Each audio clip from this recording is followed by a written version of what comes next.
We're back. I also centered the screen, so tell me if you guys like it with its being centered like this instead of, being on top or on the bottom. Let me put this back where it was. There we go. Anyways, hello everyone, my name is the Stopper, and welcome back to Promises to Keep. In the last episode, the first episode, we met all of the main characters, and, well, I already picked who I'm staying with until the end. I already picked my romance route for the whole game. So, if y'all are ready, please leave a like and hit the subscribe button. They help me out a ton. And we're gonna continue from where I left off. I thought I lost the save. Okay. Let's go. I still love the art. Suddenly, I find myself swaddled in warmth. I blink my eyes open, startled by my unfamiliar surroundings. Ever so slightly, reality starts to. What? Coalesce. Is that says coalesce around me? Just another dream. That's all it was. They've been getting worse. I begin to recollect the previous day. Theo, Rafi, Artemis, Ollie, and Hunter. Hunter. I roll onto my back and place my paws behind my head, stretching slightly. How were you laying down? Were you laying on your stomach? For a few long moments, I sit in silence, listening to my heart beat steadily in my chest. Sorry, my nose is, like, always clogged, guys. I'm alive and safe, I think. Jesus, what time is it? I paw around the den floor looking for my phone. 8 o'clock. On a normal day off, I'd sleep in a bit longer, but the smell of breakfast wafting in from the kitchen makes my stomach crawl.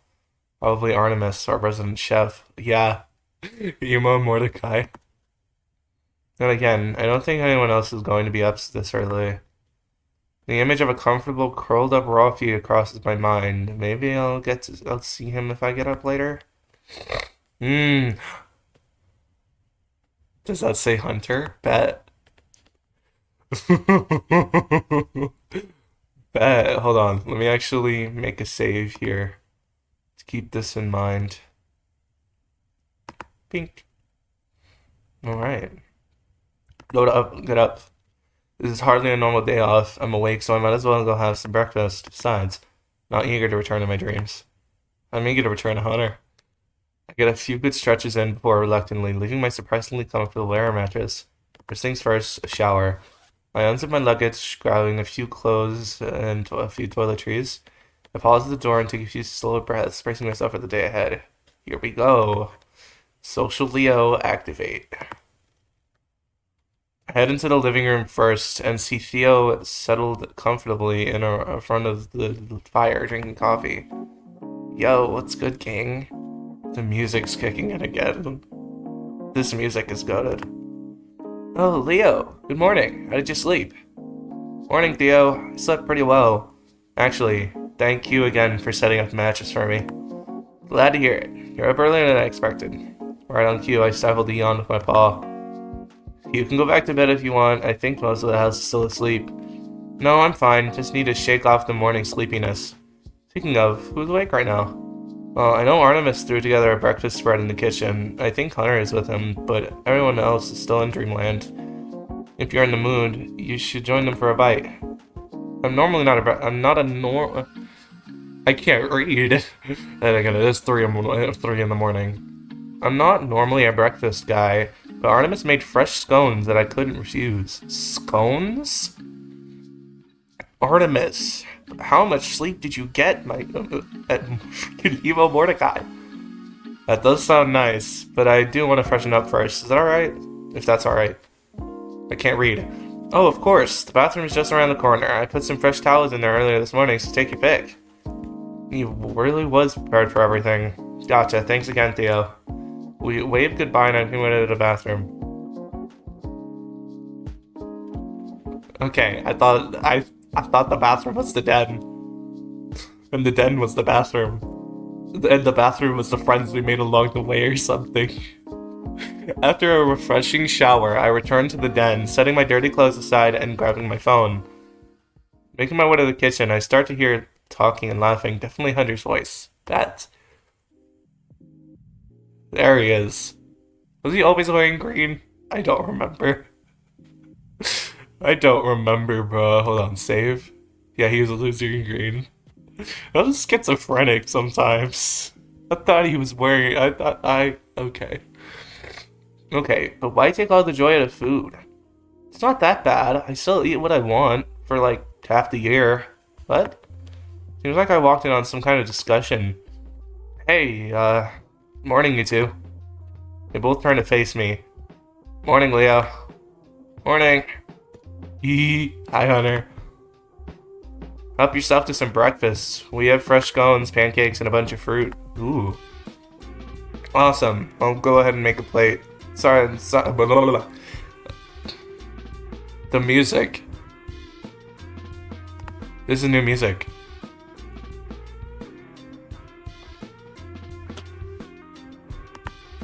The banger.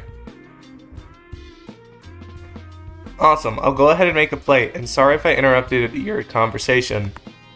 No worries. I was trying to explain macros to old Artie here. He must have picked the nick. Wow.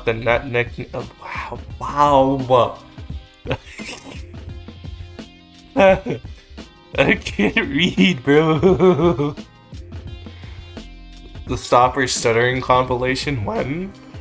He must have picked that nickname up from Rafi, but Artemis doesn't seem annoyed by it. Macros? Macronutrients, you know, like the stuff you put in your body? I know about macronutrients, sort of. I had home ec class. He basically starves himself for half the year to look good. It couldn't be me. But as long as you look like that... Oh... I do not. Oh... Look at his face. The point is, if you keep track of what you eat, so you stay well nourished while minimizing your sugar and fat intake, and it's not like just for my own benefit. I gotta keep it up to stay on the gymnastics team. Sounds awful to me. One of the greatest joys of cooking is trial and error. Imagining weighing every spoon of sugar and salt you put in a dish. So, Hunter, do you cook? Well, when I'm not feeling the dining hall food. He looks at Artemis a bit sheepishly. You're not wrong, though. I usually keep my meals simple so they're easy to log. Let me guess, chicken and rice 8 days a week? 8? Wait, chicken? Wait, how does that work? Artemy, isn't that like Artemy? Artemy Kopic? Hello? Artemis. Emo Mordecai. I'm gonna keep calling you Emo Mordecai. Does that mean that there's... How does food work in it? Why... Are there animals? And I don't know. Anthro-animal? I don't know. As I listen into their banner, I start to put together a plate of food for myself. A hearty stack of pancakes with fruit topped off with a homemade scone. I could get used to this. Well, it's easy to prepare, and chicken breast is a really good protein to fat ratio. He's actually okay. I'll listen to you talk, my king. Yeah, and it's also the hardest part of chicken to make tasty. No fat means little to no flavor. Well, chef, do you have any suggestions to jazz up chicken breast? Well, if you're looking to give it some extra flavor and moisture, how about a glaze? I grab a seat and dig in. The pancakes are fluffy and perfectly sweet. I found a great red pepper paste at the store the other day that's sweet and spicy. I don't think it has a ton of sugar, and I've got some great glazes with it. I've made some great glazes with it. What? Hunter pulls out his phone and starts typing. He shows his search results. This one? We both lean forward. The image of the container has some language I can't read, but Artemis nods. Wait, I'm just in this conversation now? I'm just there. Artemis and Hunter are the who is this gift, and I'm this. Yeah, but that looks pretty expensive online. I can show you where I get it next time I go shot. Artemis is cut off by a ding. The sound of Hunter's phone authorizing a purchase. Right, his parents are rich, aren't they? He's perfect. He's perfect. What is wrong with me? What is wrong with me? The demons. They're taking control. Oh, oops. I figured I just ordered it now. Alright. Not to tell you what to do, but websites actually jack up the price if you only order one or two things. In the future, you should probably... Another ding from Hunter's phone. Oh, it's not that bad. I ordered a fresh package of chicken, too.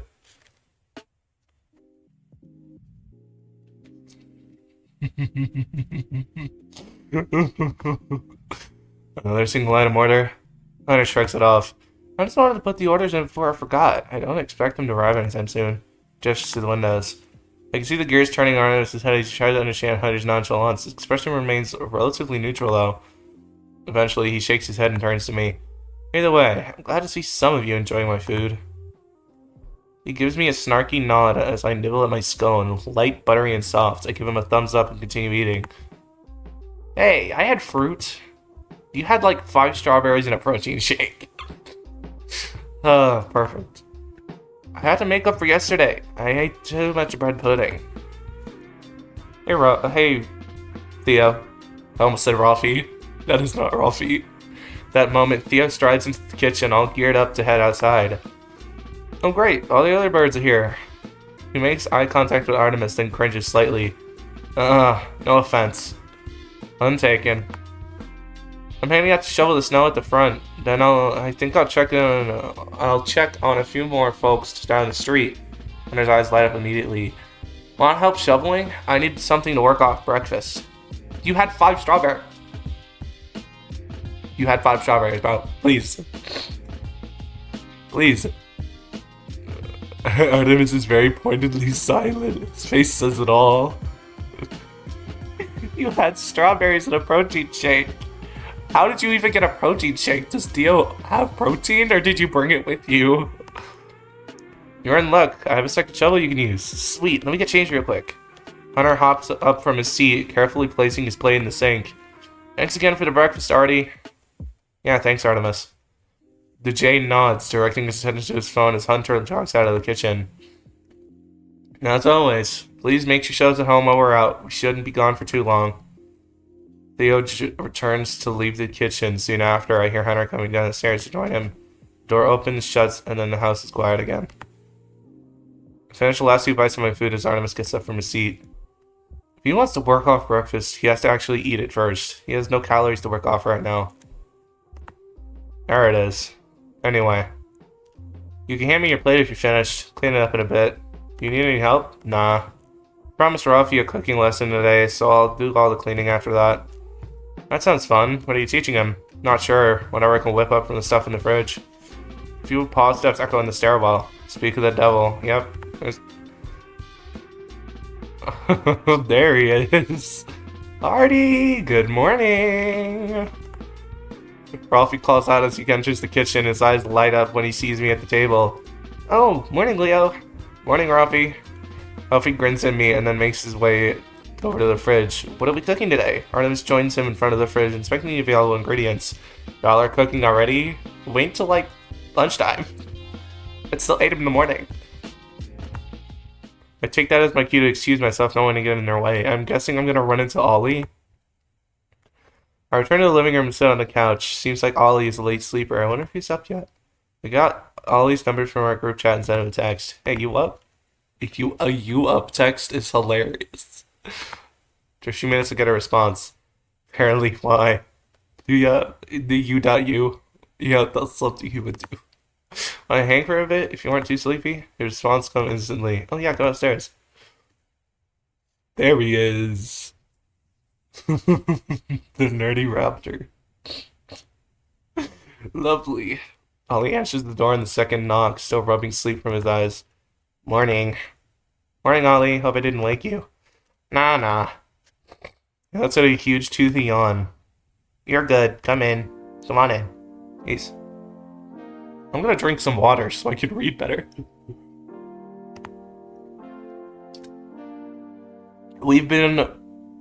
I've been recording for 15 minutes. I've stuttered 200 times.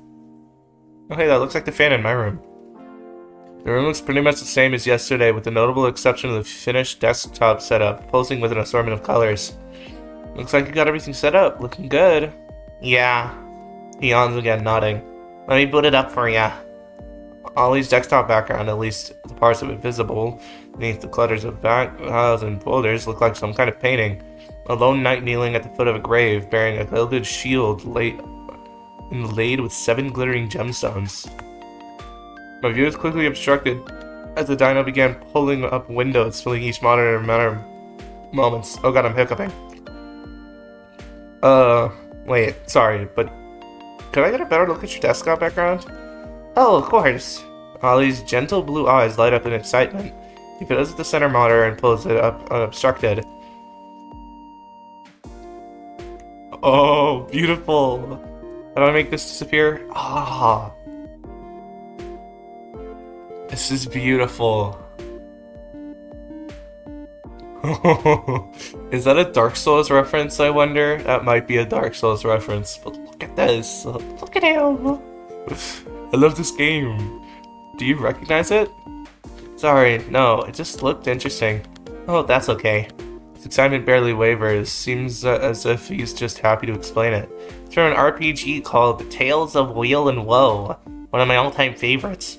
There's a really pivotal scene that takes place towards the end, once you've gathered all 7 crystals. I won't spoil what happens, but it's a pretty famous twist. The game is known for its fantastic storytelling, which is why it's one of my favorites. I'm a sucker for story-heavy RPGs, anything I can literally lose myself in. Huh, I actually never heard of it. What's the plot about? Vaguely, I mean. I'm not sure how much I can describe it without spoiling anything. Its presentation is really masterful, so just hearing about it won't do it justice. The basic setup is simple, though. You play a hero sent on a quest to collect 7 magical crystals in order to restore sunlight to a cursed kingdom. Dark Souls. It sounds like Dark Souls. I'm not gonna lie. It's what they do with such a well-trod premise that makes it a masterpiece, though. It makes me laugh. It made me laugh. It made me cry. It made me think seriously about life, while also helping me take life less seriously. And it has one of the most complicated and rewarding skill trees I've ever seen. To be honest, I'd play it just for that. Wow, with such high praise, I'm surprised I haven't heard of it before. Ollie shrugs. It's fairly text-heavy and requires a lot of investment to really get into. Not everyone's cup of tea. Well, hey, I want the game. I'm playing this. The story, though, it's just so perfect. God, I really want to talk about it, but spoilers. Spoilers. What else can we talk about? Are there any games you've been into recently? No, I'm actually into story-heavy games myself. Yeah? What kind of stories do you like best, Leo? Ooh. Oh.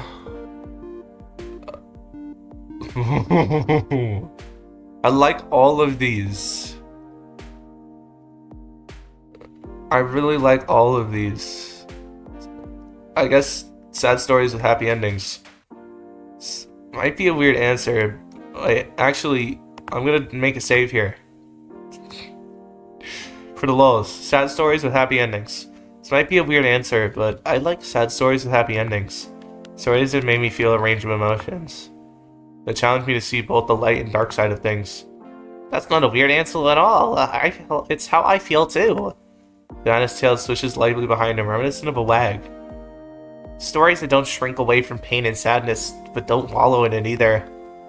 Ollie starts to stutter a little, his cheeks turning slightly red. He'd like them. Hashtag shameless plug. He would love The Man of Many Copies presents Nuisance. Check it out on Wattpad. Ollie starts to read it already. I mean, I feel sad pretty often, so I guess it's nice to be reminded that other people feel the same way. Ollie looks directly in my eyes, his face deeply serious. He doesn't look serious. But it's also nice to be reminded that there are alternatives to sorrow. That sadness isn't a foregone conclusion. That hope really does spring eternal. I guess it's kind of cliche, but, you know. Sometimes things are cliches for a reason. Sometimes it's because they're beautiful and true. You know, I really think you would like Tales of Wheel and Woe. The name is very descriptive. Plenty of sunshine, plenty of shadow. It says wheel, doesn't it? Probably says wheel. And once you played it, we can talk about it for real. Okay then, it's a promise. Ollie beams at me, trying and failing to rein in his excitement. Great! Oh, I'm so excited for you to start. There's several easy places where you can buy it, so...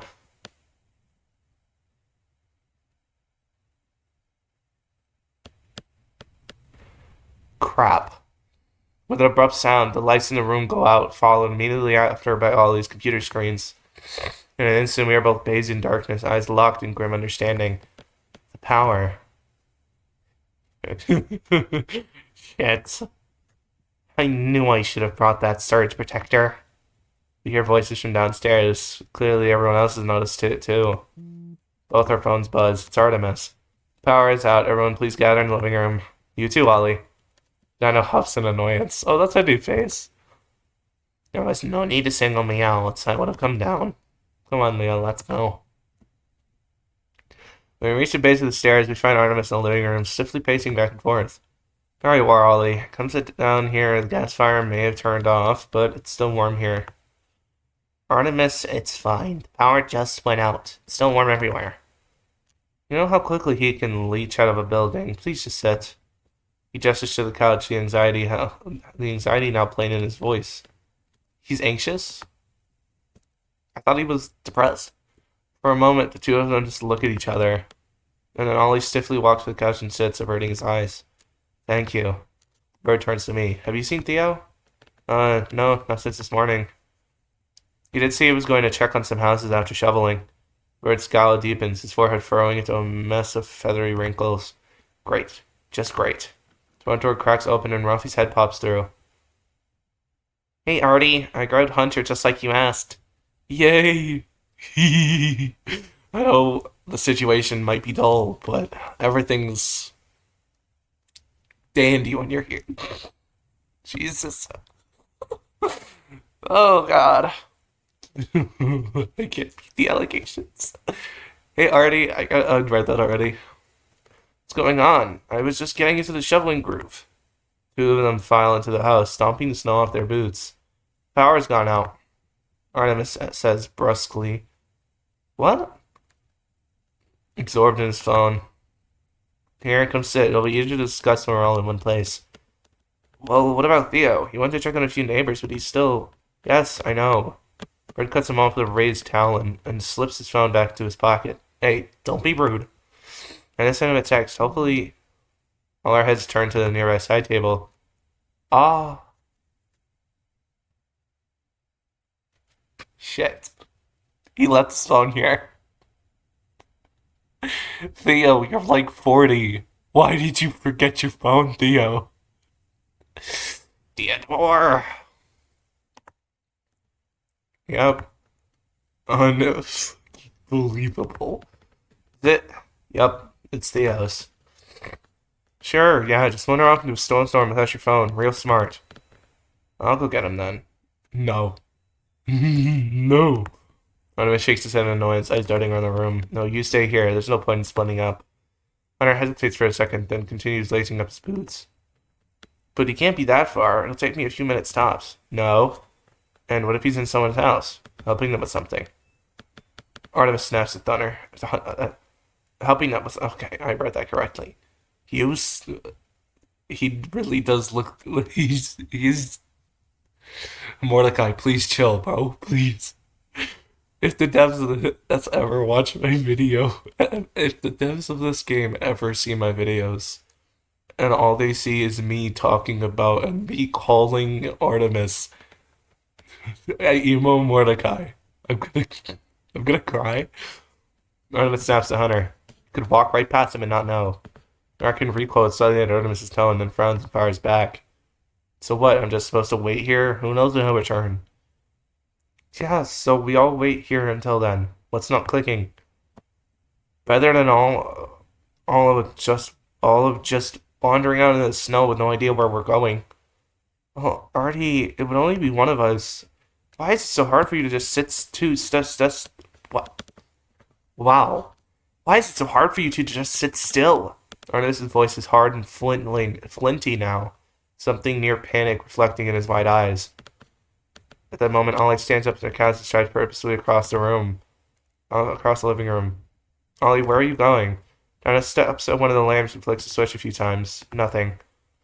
Ollie, the power is out. What are you doing? Ollie doesn't answer, just moves to the next closest lamp.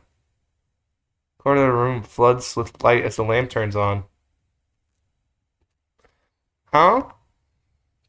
Oh! Ruffy's the first to break the silence, eyes wide in understanding. So it was just a circuit breaker? Artemis? Ollie's voice is gentle and calm, quivering only slightly. Breaker box is down in the basement, right? Can you show me where? Bird stands speechless for a long moment and nods. His gaze drops and starts to shuffle towards the basement door. Okay, we'll be right back.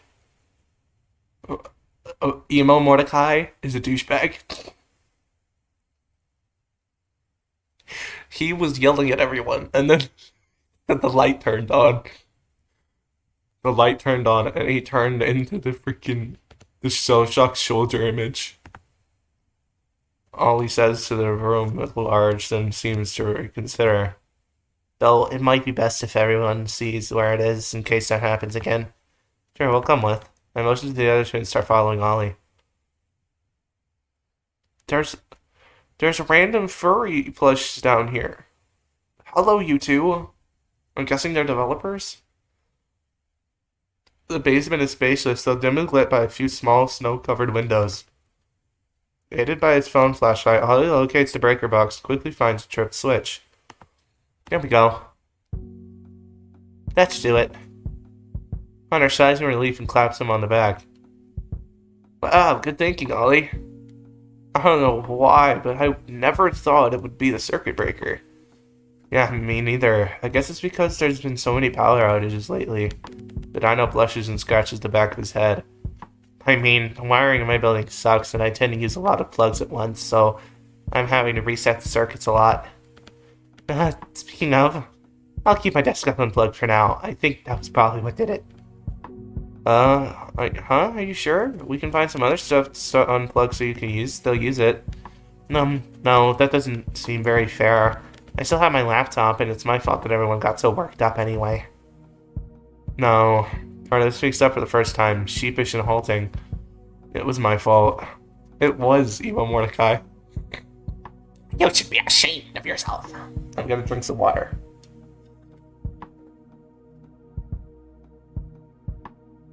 Stay hydrated, everybody. Stay hydrated. This is your moment. Go and drink some water. It has to be some water. Whether it could be warm, it could be cold and crisp. It can be however you want it to be, however you like it. Just please drink some water. I got a little carried away. He looks at each of us in turn. Sorry, I was just worried about... His eyes flicked to Ollie for an instant. About everyone. Trying to keep everyone safe and calm, and I didn't do a good job of that. Hey, no worries, bud. Hunter reassures him softly. No hard feelings, okay? We were all a little stressed. Yeah, we're all friends here. Don't worry about it, Artie. The bird scratches his head and smiles slightly. Thinking about it, I guess Ralphie was right.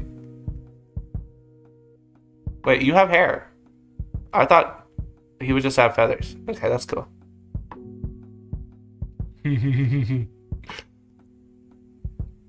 Why does that look like chaotic canine culture? It was starting to feel like we were all friends, even though some of us had only met yesterday. Let's head back upstairs, huh? I think we might have left the stove on. Oh, right.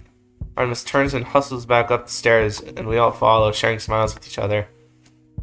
I hang back with Ollie as we enter the living room and folks start to go their separate ways.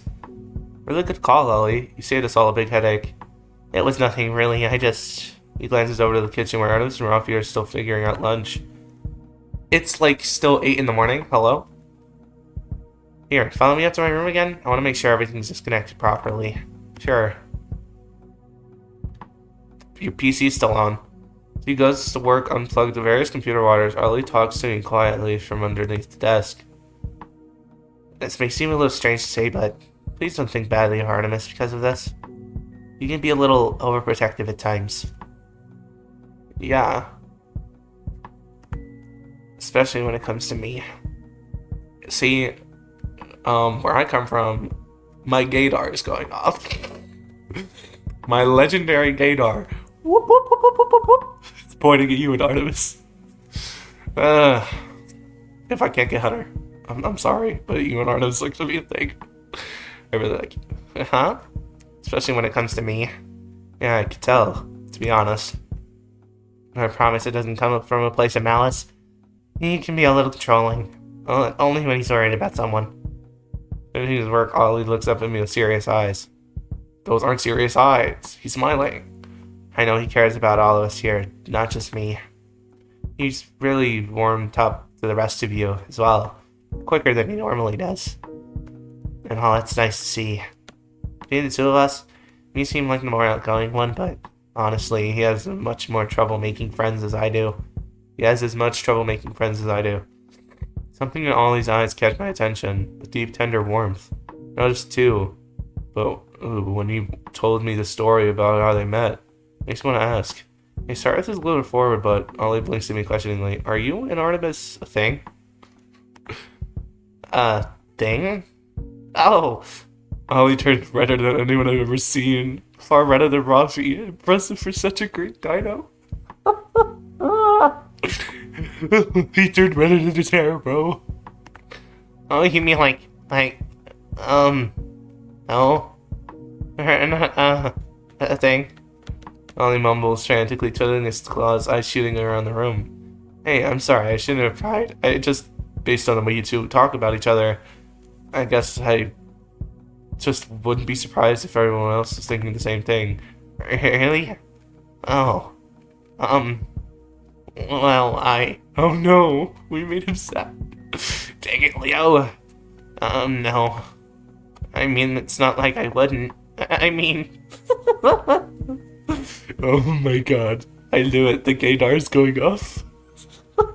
The gaydar is wrong. The gaydar's never wrong. Look, it's okay. I'll drop it. Like I said, I shouldn't have brought it up. Sorry. No, we are not, I think. We are very good friends. Right, of course, makes sense. A bit of awkwardness still hangs in the air as Ollie fiddles a bit more with the setup. Right as I start to check my phone, he speaks up. If you don't mind, I think I'd like to go take a shower and freshen up. Oh, sure. Today's been a little more exciting than I bargained for. Ollie chuckles slightly, running his claws through his crest. Agreed, and I didn't sleep that well either. You too, huh? Well, if you ever find yourself awake in the middle of the night, shoot me a text.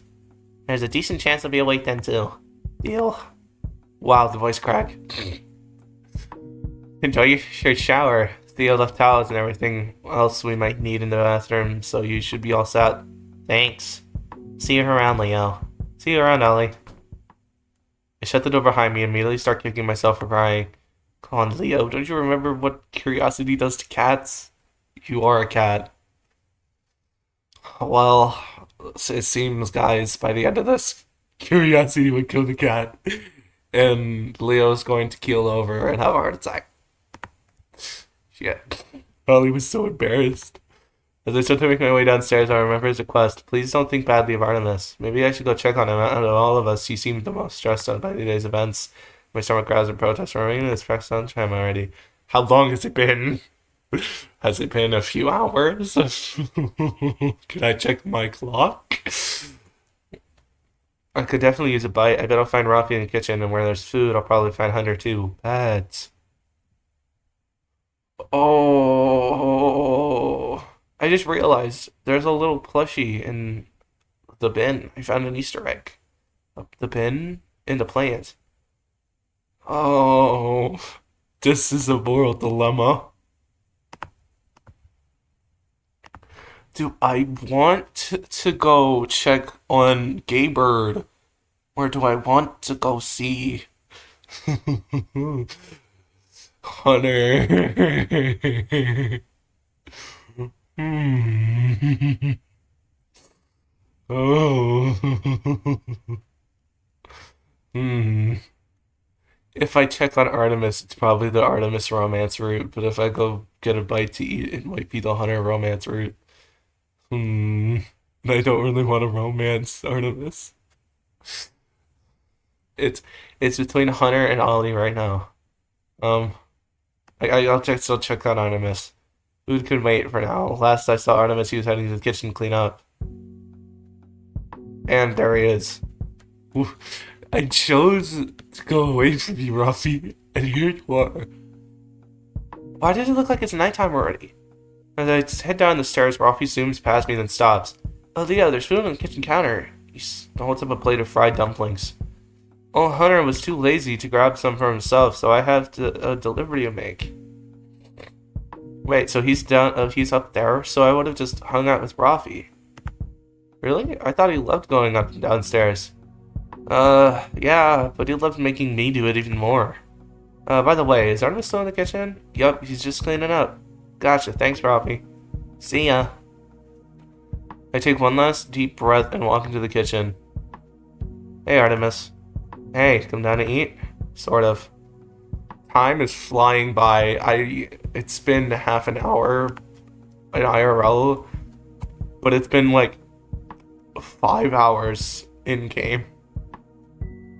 Sort of. To be honest, I mostly wanted to check in on you. Bird blinks at me, obviously surprised. Wow, the voice crack. Jesus. After all the commotion, I mean. Just wanted to make sure you were doing okay. Oh. Well. Sure, I'm alright. Don't blush. I'm not into you. Mordecai is not a Smasher Pass cake. I mean, I'm the one who made trouble for everyone else, so... Oh. Oh no. If anything, you should be worrying about them. Okay, well, I'm worrying about you too. Fair enough. I'm a little annoyed with myself, that's all. I hate it when I panic like that. Sometimes when bad things happen, my brain immediately jumps to the worst case scenario. And once I envision it, it's hard to shake. I get a little... Well, you saw me. He stares into his lap, wings drooping all the way to his down and to his sides. I did, yeah. And I also saw you apologize real quick, too, like immediately after. Can you fly? I don't know. Why am I asking? Most folks would have waited hours or days, or just not done it at all. To be honest, that means a lot. It's one of the reasons why we are all so quick to forgive. Don't worry about it too much, okay? I think the rest of us have already moved on. If you say so. The moment we hear the front door creak open and Artemis immediately gets out of his seat. Must be Theo. Look, I know we just had to talk and all, but I'm gonna give him shit for leaving his phone here. I snort, gesturing from the delay. What? Seems fair to me. It was pretty dumb. The fox looks even more tired than usual, stiffly bending over to remove his snow-caked boots. I shoot Artemis a look and he nods in understanding. I'll pull my punches. Together, we walk up to the front door to greet him properly. Hey, Theo. Oh, hey, you two. Sorry, I didn't think I'd be gone so long.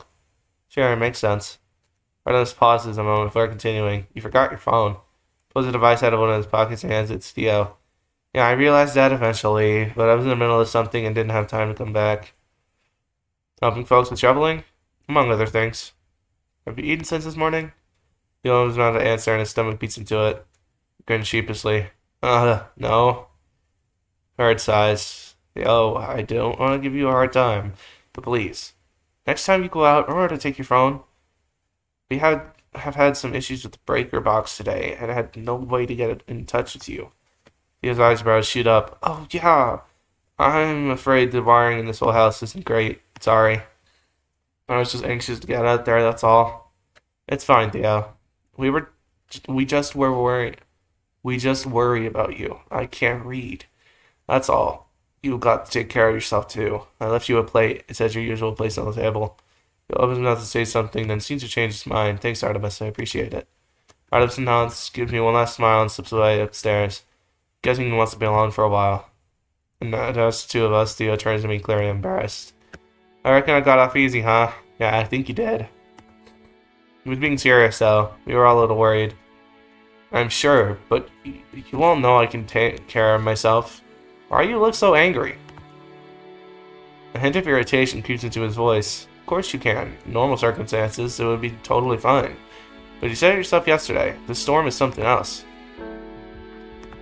The YouTuber? Okay, you're right.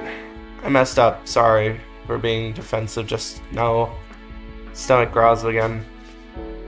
But I'd appreciate it if any further lectures could wait until after I eat.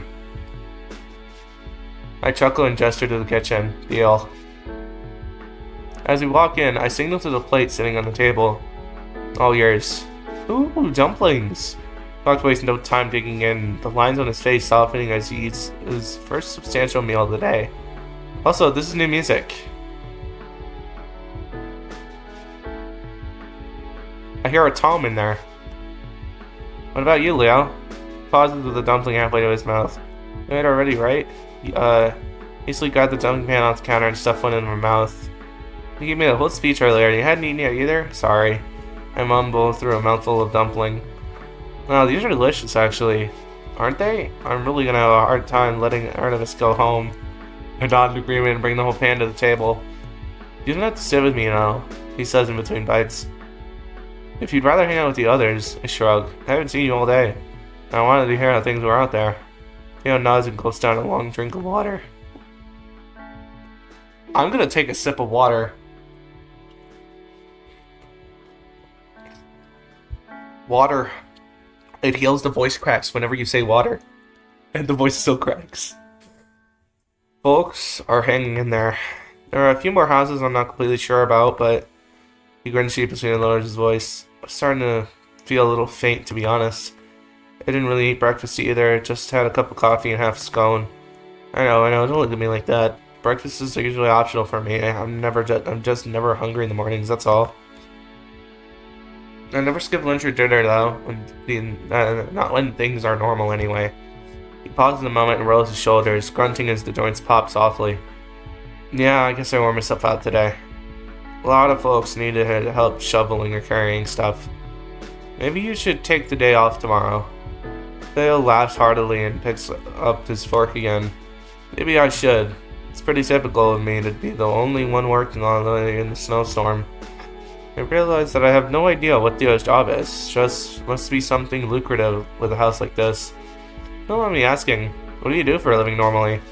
Well, I'm afraid it's nothing fancy. I run a local maintenance shop, plumbing, electrical, HVAC, stuff like that. Normally we'd be busy around this time, but the storm has obviously put us out of work. And can't make house calls if the streets are buried.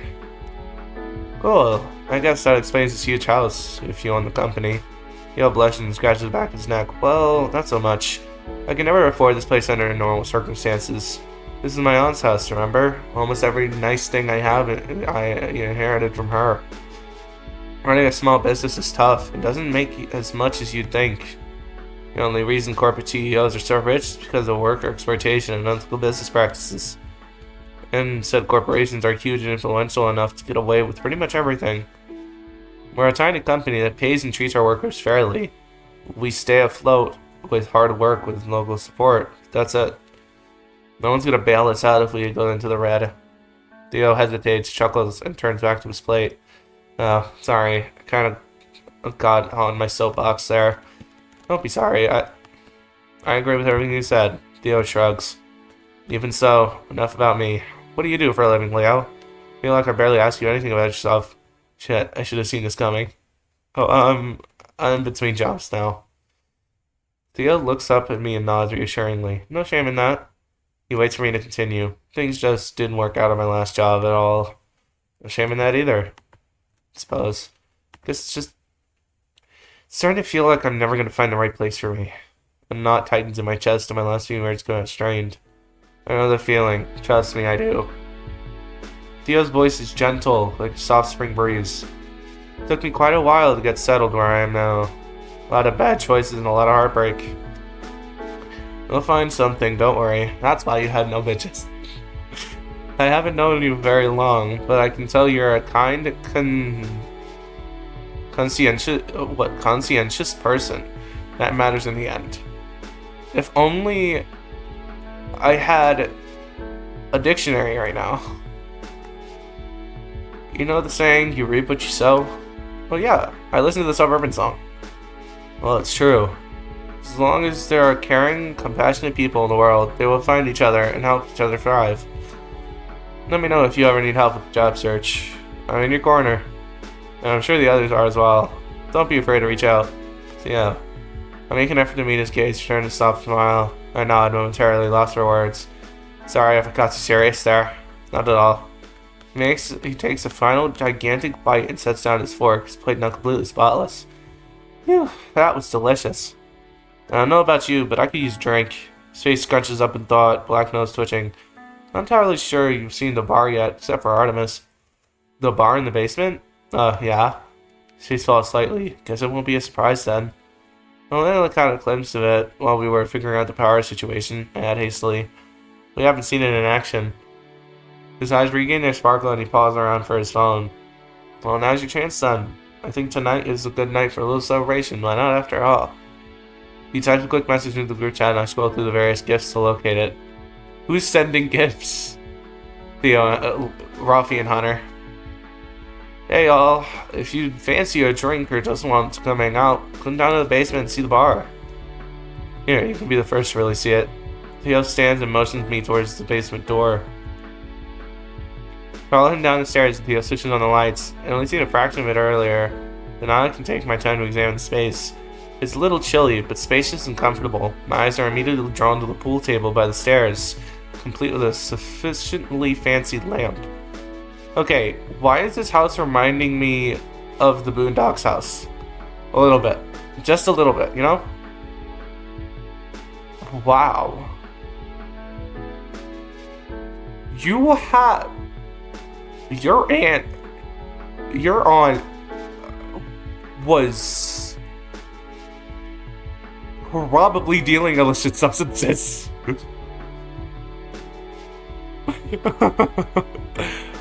How did she get a house this big? Jesus! It has a whole basement bar with a projector. Hello? And then there's paintings of probably famous people. Is that Artemis? Not Artemis. Is it Artemis? Anubis. I said Artemis. Anubis. Next, they focus on an old-fashioned jukebox glimmering gently in one corner of the room. And finally, a stately-looking movie projector and screen. The space is still kind of a work in progress. I keep meaning to furnish it more of it. It's a plane and a half to get everything down the steps. Anyway, the bar is over here. Theo walks into a corner and flips a hidden switch. Soft lighting illuminates the dark wooden bar and its matching shelves. Backed with fancy-looking bottles, glasses, mixing equipment, the works. Excuse me. I have the hiccups. Mixology is a bit of a hobby of mine, so I like to keep this place well stocked. Were you ever a bartender? I was, yes. Spent a few years at a local friend's place.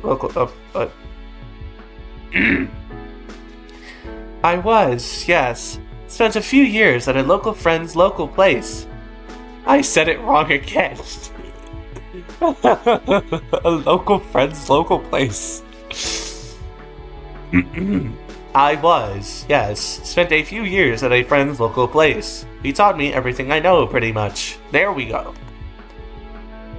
Didn't last, though. When I had health trouble, well, this meant he had to close up shop. He was a real good guy. Gave me a sterling recommendation, and I got a job somewhere much fancier, if less cozy. A lot less cozy. I felt thoroughly out of place there. I think I still got the uniform upstairs somewhere. Uniform? Yeah, you know, the basic vest and tie. I take a fortuitous moment to picture Theo all dolled up. I bet he looked very handsome. No. Can Hunter put it on? Do you think it would fit Hunter? My thoughts are interrupted by paw steps on the stairs, and the whole gang appears at once, summoned by the promise of alcohol. Everyone wants the alcohol. Theo punches the code into the jukebox, then sets up shop behind the bar, smiling broadly at us. Wow! Ruffy immediately cozies up to the bar, scanning the display with wonder. I can make pretty much whatever you'd like, as long as I've got the ingredients. So, any takers?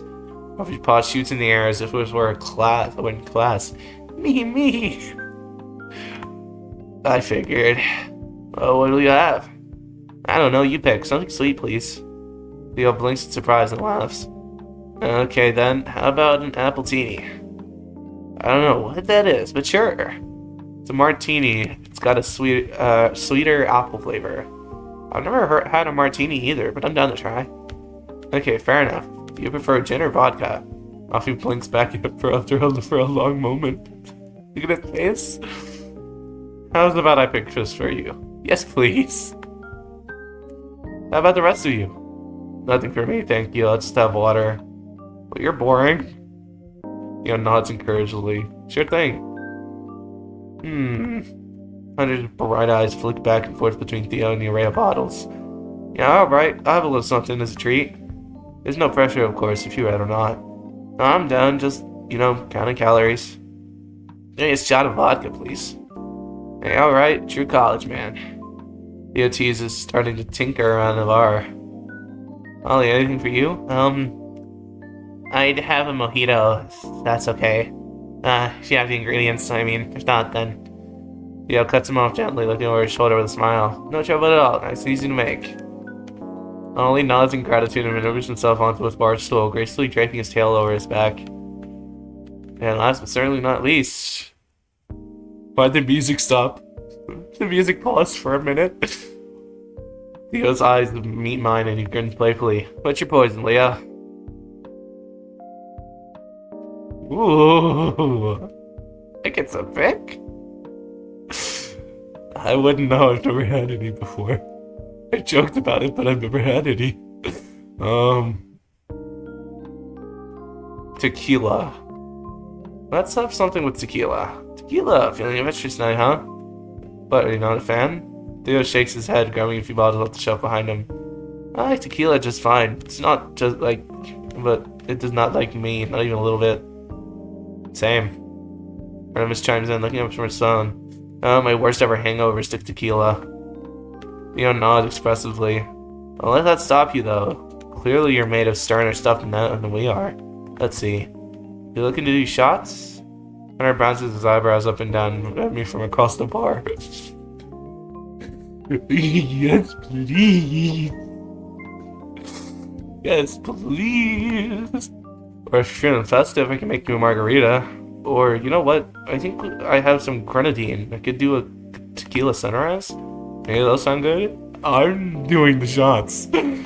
I don't know about all you guys, but... God. This is getting close to oblivion, bro. I'm doing shots with Hunter. Yeah, I'll do a shot or two. Why not, right? Hell yeah. Yes, yes, yes, yes. Not beating the allegations. The raccoon slings a beefy arm over my shoulder to not be a fist bump. Yes. I don't leave him hanging, of course. Yes.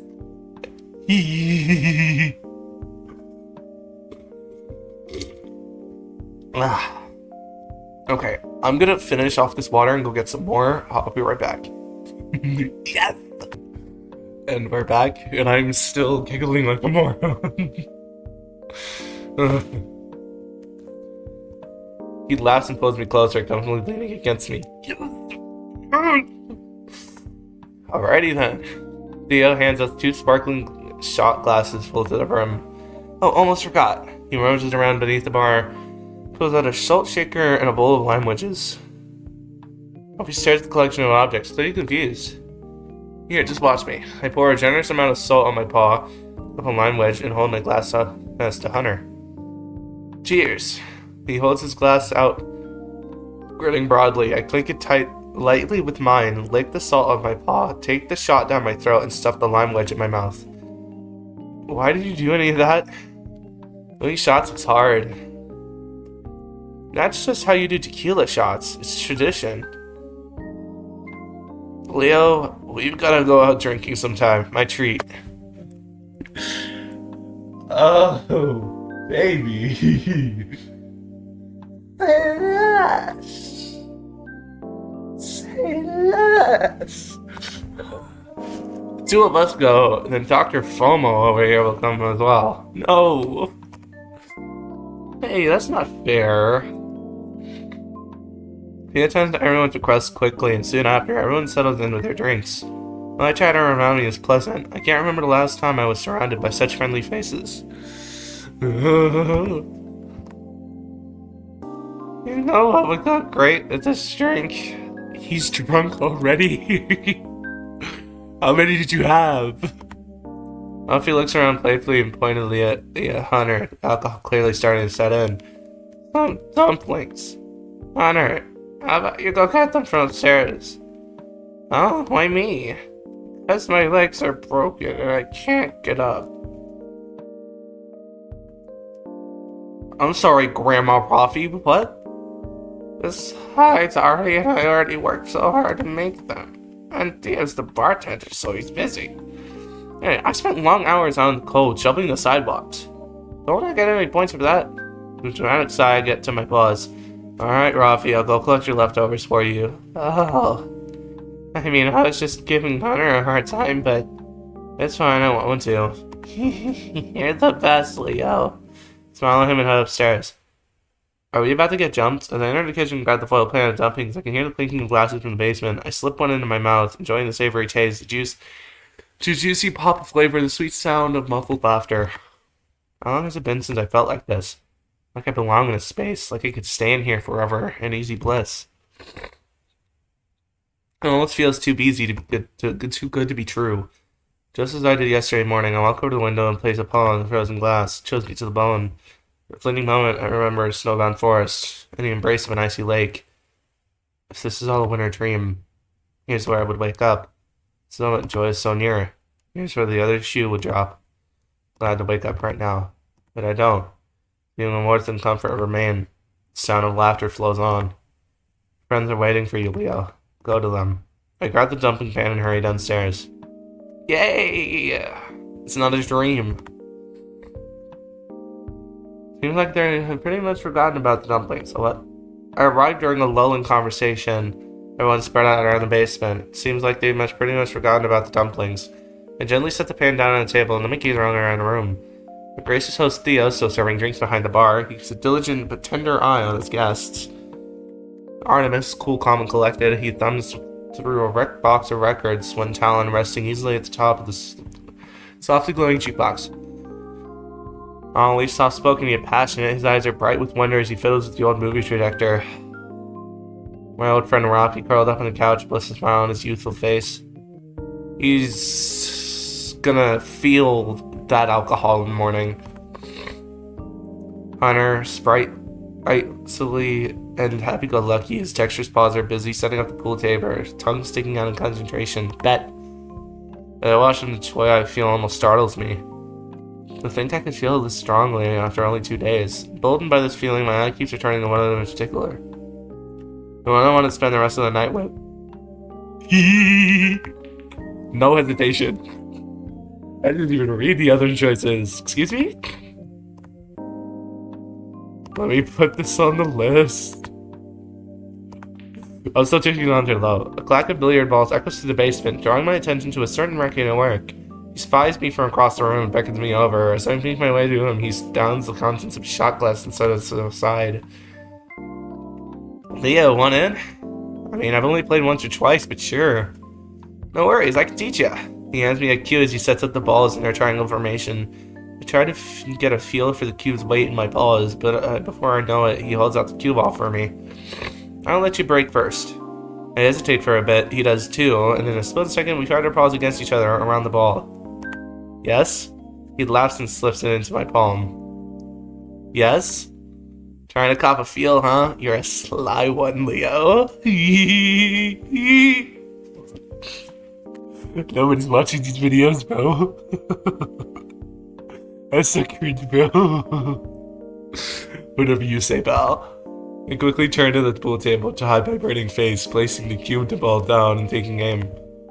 And I completely whip. I'm fumbling in front of the us. What are we doing? What are we doing? I whipped completely in front of the bros. What are we doing? That thought, bro. Without looking up, I try to take another shot at the cue ball. It connects this time, but only barely. Cue ball doesn't break so much as tap the triangular formation, and only a few balls roll outward. I wince and look at Hunter, braced for some kind of plaintive, playful rubbing. Despite my worries, I'm met with a patient smile. He moves to reset the table, then picks up the cue ball. Want a few pointers? I nod, backing up and letting him demonstrate.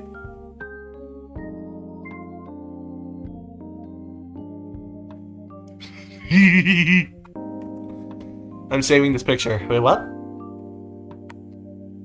So we're gonna get one of these with all four of them, with the four of the rest of them. So first thing you want to do is establish a firm bridge with one paw. I'm gonna take another picture for research purposes. May or may not be thumbnail. He sets one paw down and lifts his index finger. Next, you want to position the stick on your paw. I like to keep it under my index finger and let it guide the stick as I make my shot. He leans over the table and takes a few practice shots without making contact with the cue ball.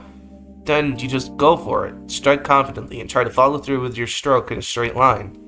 With a resounding clack, he makes his shot. The cue ball speeds across the table and breaks the rack of balls cleanly, sending them all over the table. He stands up. Got all that? I think so. But I might need help setting up a bridge and figuring out the follow-through. Problem, which ball are you going for? I point to a solid orange ball set up nicely in front of a corner pocket. Good choice. Just set your paw down and lean over. I'll help ya. I do as he says, placing my paw on the table and leaning over a little, just like you demonstrated earlier. It's good. Can I come over here? Yeah, feel free. Like that. I feel him against my...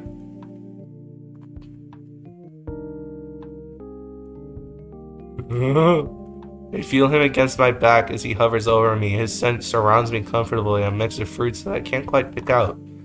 Definitely different from yesterday's clone. My heartbeat quickens as he reaches for my bridge paw and shifts it slightly, our fingers almost interlace, as he helps adjust the position of my cue. I love this game. Then he maneuvers his other paw onto the cue. He moves it down until it touches mine, then wraps it around my paw. I hear him speak, softer than I have before. Let's try a few practice shots now.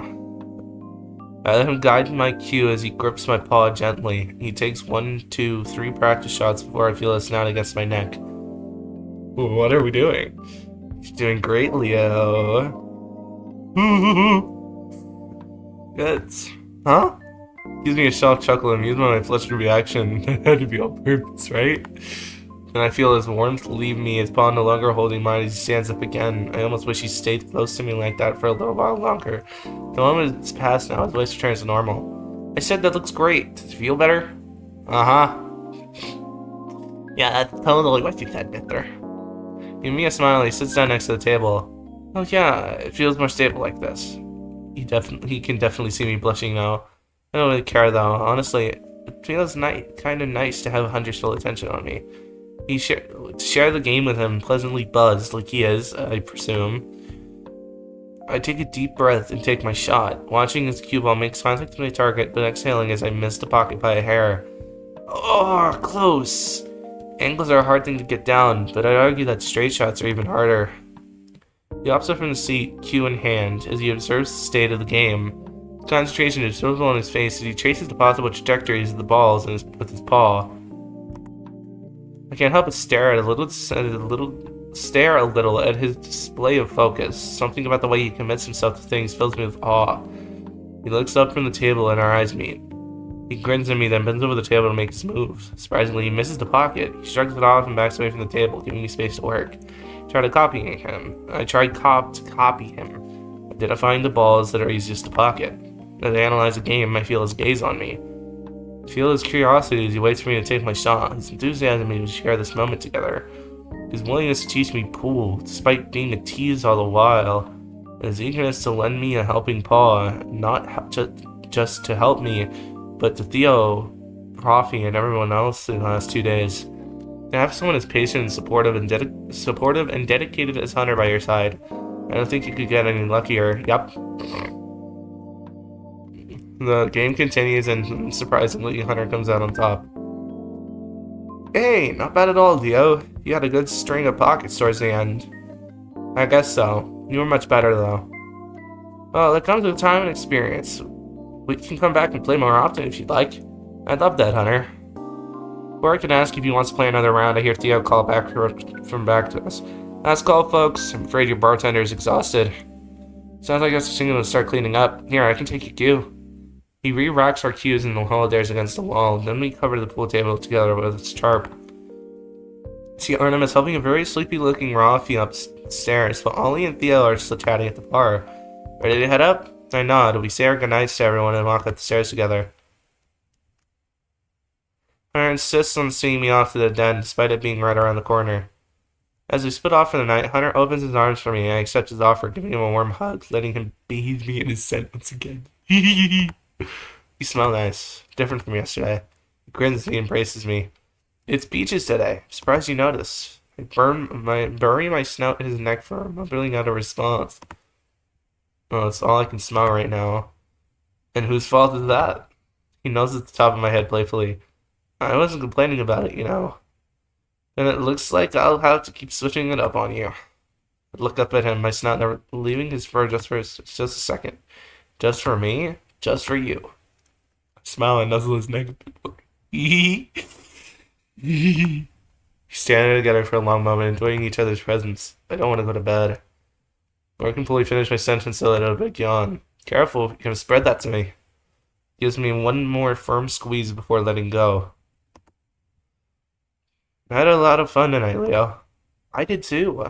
I'll see you tomorrow. Already counting down the hours. The last goofy smile he has up the stairs to his room.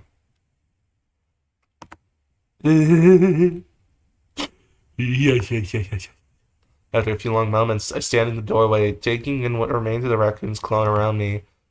The den is a little cool. I don't mind much, still feeling Hunter's scent and warmth around me. It's like he never left. Can't wait for what tomorrow brings.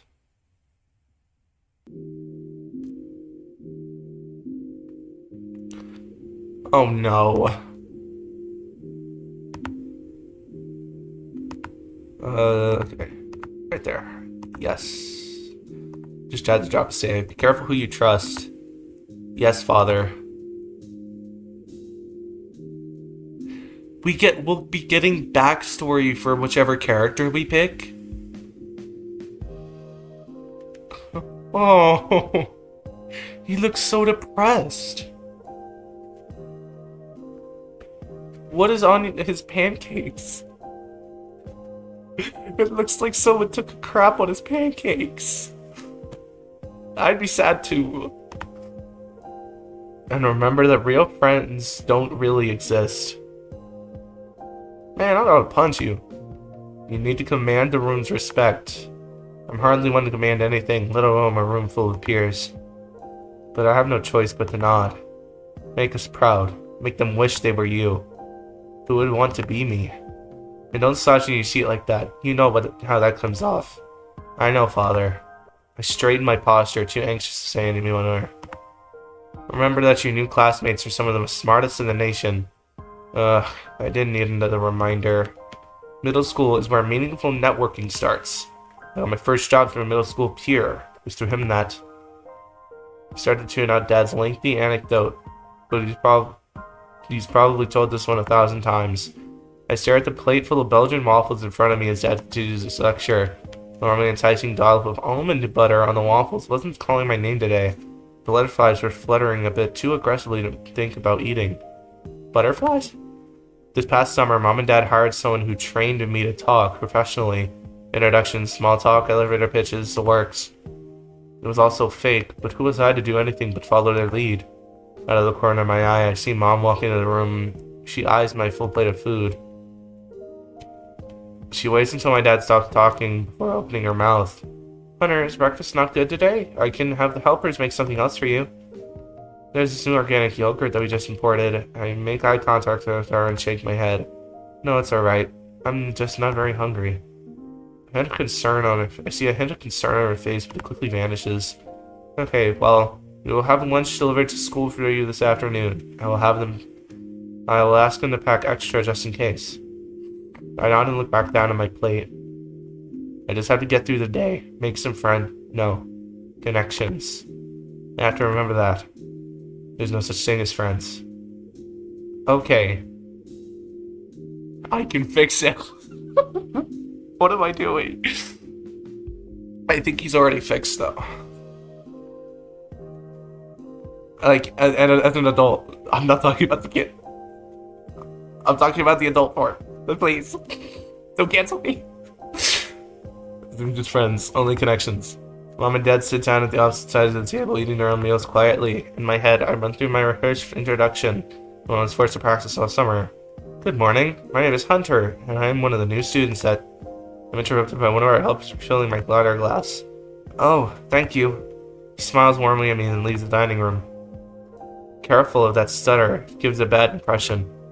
I wince. Dad manages to turn everything into a lesson. Mom and Dad excuse themselves to get ready for the day, leaving just me at the table. It's okay. I'm fine. I'll just have to get on the good side of my teachers. Just have to be perfect. Likeable charmer for one day. I can take off the mask as soon as I get home. A genuinely reassuring thought. One day at a time, Hunter. Maybe I'll meet some cool people? I wonder if they'll like me. I wonder what they'll think of me. Through my storm of thoughts, Dad's words ring out of my head. Make them wish they were you.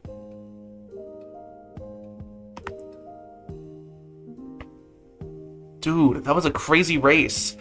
Yeah, I can't believe we almost beat the high school record. Hey, there's a bunch of random people here. Isn't that the guy in that one picture?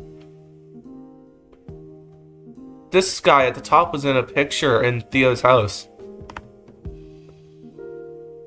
Kodiak? He looks... Why does he... I don't know why, but he reminds me of Makoto Naegi from Danganronpa. And as a freshman too, you were crazy fast. Oh, thanks. Oh my god, look at how small he is. Oh my god, I don't like that. That scares me. Can I have, like, present Hunter only, please? I like present Hunter. The wolf, one of my closest friends, gives me a friendly shoulder bump. I wonder how everyone else did. Me too. Wanna check? I break into a light jog, heading to the scorekeepers at the end of the track. Hey, wait up! Kodiak trails behind, laughing. Just as I turn around and seize him, I feel someone shove me to the side. Ow! Still barely catching myself before I hit the ground. Hey, what was that for? I cut myself off as I realize who the culprit is. The star linebacker on our football team. Of course. Look at him. And he's a cheetah. I'm gonna put the paws up. Towers over me and smirks. Hey there, shrimp. Looks like you won your little race. Maybe the track team will finally bring home something more than a participation trophy. I clench a fist instinctively, but Kodiak intervenes, elbowing him away. Hey, knock it off. What do you want? Picking a fight with me? Yeah, maybe I am. Not so sure you'd win. I've never seen courage to challenge a bulky football player, but Kodiak?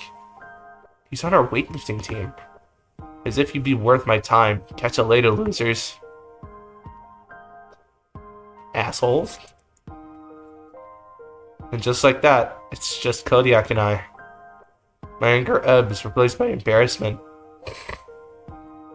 Is that why? I wonder if that dude's why Hunter decided to, like, bulk up, get stronger. My anger, my least favorite feeling. Hey, I'm sorry about that. I guess they really have nothing better to do. Shame holds my mouth shut. Dad's mantras echo through my head in a defiant cacophony. No one wishes they were me. We continue walking. I turn to Kodiak. Hey, when does the gym open? In the mornings. The weightlifters get in an hour before it opens for everyone else. But I could probably sneak you in if you wanted. That sounds good, but I don't know how to lift. Hey, that's alright. I'll teach you. We'll get you big like the football guys if you want. I'm not sure what I want. Respect, admiration, just like Dad wanted for me.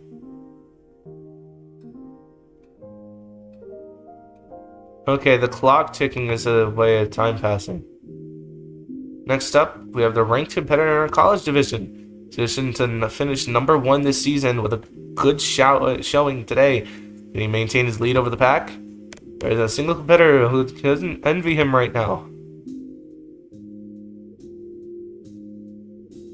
There's a trans-colored fox in the audience.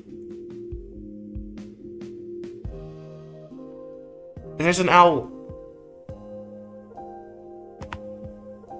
There he is. There's the hunter I know.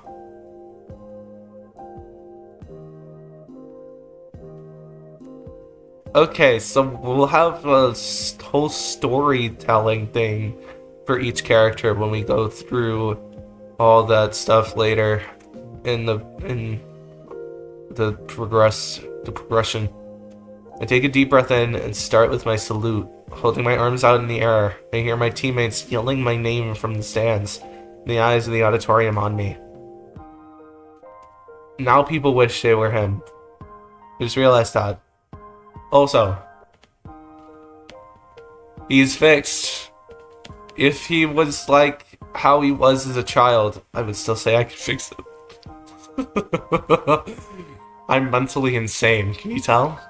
I have a mental problem. I said that. I smile. I feel good. I look at the parallel bars, take a deep breath in, and let out a forceful breath as I hop up on them. First skill, I swing myself upward, completing a handstand. I let the bars fall back into my paws. I swing back down, transitioning smoothly into a flip. My heart leaps as I gain some good airtime, then the familiar bars come back to my paws like they always do. Second skill done. I go back into a handstand, then twirl onto one of the bars momentarily. Bends, then put holds until I shift my weight back onto both bars. This one only manages to smooth me in practice, but it doesn't give me any troubles today. The rest of my routine follows suit. I let my mind wander and muscle memory take the wheel. I sneak a few glances at the crowd each time I resume my handstand. Position. There are 3 other competitors on the other setups right now, but most eyes are on me. I start running some mental numbers as I launch myself into the air. My twirl was pretty good, but I felt myself wobble a bit too much. Probably a fractional deduction for my overall score. I feel myself flying through the air once again, completing the full 2 rotations before catching myself on one of the bars once more. My descent felt a little messy. Another deduction, maybe? I scanned at the audience again, so many friends in the stands, but couldn't help but wonder why they're here. To observe my performance, sure. But being in the lead, I can't help but feel like they're here to witness my downfall. Crunch. Fuck. My left arm strikes the bar at full speed. The high velocity sounds of flesh against wood echoes throughout the venue. Pain floods my whole left side, fiery, white hot, and demanding. Oh no! I wrestle my facial muscles back to the rigid concentration, carry on seamlessly. Damn. I never mistimed the landing. I wonder if Kodiak saw that, watching from across the country. I wonder if the cameras caught it. Just like that, I find myself in the last part of my bars routine. Just 2 more skills into the dismount. First, another handstand. Then, throwing myself into the air once more, I execute a flawless forward somersault. Extending in my arms, I get ready to catch the bars one more time, but crack. Oh, it broke. No. Why does this look... He looks like he's in a Danganronpa execution. No! I'd cry. One of the bars gives way, snapping like a twig under my weight. Time slows down as I fall, my mind processing each fraction of a second at breakneck speed. What happened? Why didn't the bars catch me? Like they always do. Giannis turns to me like one great eye, watching feverishly as my infallible facade falls away. So that's what it feels like. How refreshing. I embrace gravity like I might a parent.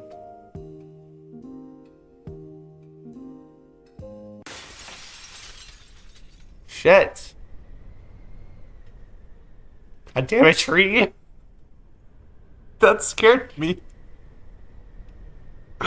I actually jumped, bro. All of a sudden, tick tock, tick tock. Sound of shattering glass wrenches me awake. Pain. Blistering pain down the length of my arm. Shattered remnants of the dream tear across my mind. What? Do I have some strange power? I can see the memories of other people when I sleep. The roar of my teammates, the eyes of the crowd. What? Am I having multiple personality disorder? Sickening crunch of bone. It felt so real. I reached one paw up to my face, feeling my familiar cheek fur. Then I run my paws over my snout. I touch my eyes, find them wet. Already the dream fading. Friends, connections, bends and breaks. Long, lonely tables, elevator pitches, and masks. Dozens and dozens of masks. What hides beneath them? I sit in utter stillness, one paw splayed over my eyes. Press my paw pads hard into my temple as if to keep the dream from spilling out. But of course, the tighter you cling to dreams, the faster they fade. When naught but darkness remains, I have no choice but to open my eyes. Shiver, the familiar sight of Theo's den comes into focus as my vision adjusts. With one noticeable difference. Flashlight. I need a flashlight. Show my phone, sluggish heart beginning to beat once more. My phone sparks to life momentarily, blinding me. I blink the light away, but before I can fumble for the light button, I see a notification. Silly bed selfie from Hunter. I must have been out cold before he sent this. So exploration, I'm compelled to call him. Hunter will know what to do. It seems like he always does. I press his number and wait anxiously as it rings. 1, 2, then... Hey, Leo. I hear sleepy soundings Hunter through the phone. I linger on his voice for a second, then remind myself of the situation. Hunter? I, don't really know how to explain, but... Window. Broke. Think something might have... I heard covers being thrown off and rustling. Leo, stay right there. I'm coming. That's him. Yes. Just like that, I stay put, reassured. I wrap myself tighter in my blankets, listening for his paw steps up down the stairs. Moments later, I hear them, then a knock on the door. Coming in, Leo. The door swings open, and I make out a familiar, bulky silhouette. Turning on the light, just warning you. Yep. Ah. The giving tree decided to freaking break into my house. Oh. It's bad. Worse than I thought. Fallen tree branch protrudes into the room like a shattered bone tearing through flesh. He put his clothes on? He turned to the raccoon, but his face is already locked in a familiar focus. Okay, we gotta get the claws cleaned up, so then move the plants out. The voice is sharp, voice clear and sharp. He doesn't have time to seem surprised. Oh, did my bed get... Oh, I think my bed got popped from it. Wait, before you move, let me grab shoes for us. No sense in cutting up our foot paws on the glass. He flies out of the room in a blur. I wasn't sure what to expect when I called him, but it really does seem like he has everything figured out. Almost as if he was expecting this to happen. The raccoon returns quickly with footwear and a broom, and we get set to work. Just minutes later, the glass on the floor is completely gone. Right, give me a hand with these pots? Hunter hands me a pot, then grabs 2 larger ones and hustles out of the door. We move the plants to the living room, then make one more trip to clear the remaining greenery. All that's left is a branch. Honestly, that seemed like the biggest challenge, and it gives me a reassuring smile. Come on, it can't be that heavy, right?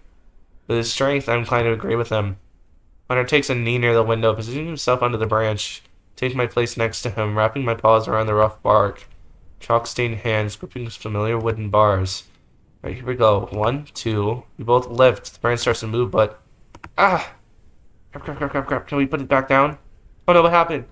The branch plops down back on the floor and I give Hunter a look of concern. Everything okay? Rickon shakes out his arm and his shoulders a bit, and smiles again. Yeah, I'm totally good. Just need to get a better angle. Them two? I nod and we take our positions again. 1, 2. We lift once more. This time, the branch comes up off the floor in a considerable amount. Hunter grunts under the weight, definitely bearing a lot more of the load than me. He manages to get a few words out. Carry towards window. He starts to move towards the window, taking it slow. With each step, I feel the weight starting to press down harder and harder. Glance at Hunter, dismayed by his quick, ragged breathing. I do my best to support the added weight, but I can't sustain it for long. Put down. I feel him adding a little extra force for a moment, almost in defiance. Then his eyes shoot up, and I feel the branch start to come down on my shoulder. Now! Finally gives in, and we let the branch fall to the floor, both getting out of the way and just in time. Shit. He rotates his forearm gingerly, clearly hurting. Hey, are you okay? Getting a little closer to Luke, but he scoots away from me. Yeah, I'm fine. You still have to get this branch out. Before I can continue, I butt in. But you're hurt. We need to get help. Let's go get Theo. I said I'm okay. I just need to position myself better. Don't tell me we're already going to fight. We already saw your trauma, bro. Please. Please not. Ugh. I push back more firmly this time. No, we are not doing this ourselves. You're obviously in a lot of pain. Promise I'm alright. See a little up and hurt yourself even more? We're getting Theo now. He opens his mouth to argue further, but ultimately stays quiet. Come on, let's go. I say softly, beckoning him forward. As we leave, I turn to make sure he's still following me. He looks defeated. Oh no. I'm sorry. Was I being a douche? Definitely still in pain. Hey, do you need anything? Pain meds? Hot patches? I'm fine. Let's just go Theo. His voice comes out concerningly flat. The trek up the stairs feels painfully long. I raise my paw and knock on Theo's door, and for a moment simply hangs in the air. Deep breath, Leo. Theo? No response. Knock one more time. Theo, we need you. Voice sounds scratchy and strange, like it belongs to someone else. In a moment, I hear a gruff. You're right there. I hear a rustle of blankets, shuffle of clothes, a light bump, a hushed curse, and then the door opens. What's wrong? There's a Hunter in the back of the worried Theo. It's the den. A bench fell and broke one of the windows. Theo's sleepy eyes open up, electricity running through his frame. Oh no, look at his face. How bad is it? He starts storming down the hallway, not waiting for an answer. It's not great. We already cleared out most of the den and only the tree brand. I stop explaining.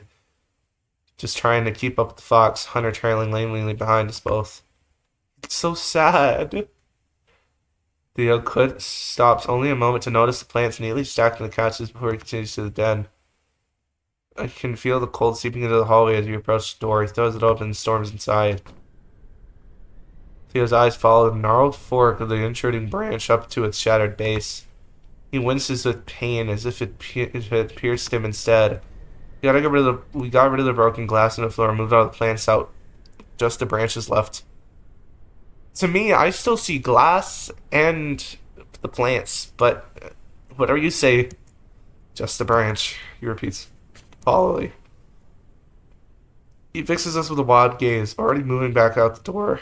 I'll need your help. Let me grab gloves. He runs out of the den, giving me another chance to nudge Hunter. Hey Hunter, you haven't said anything in a while. Gives me a dull, opaque look.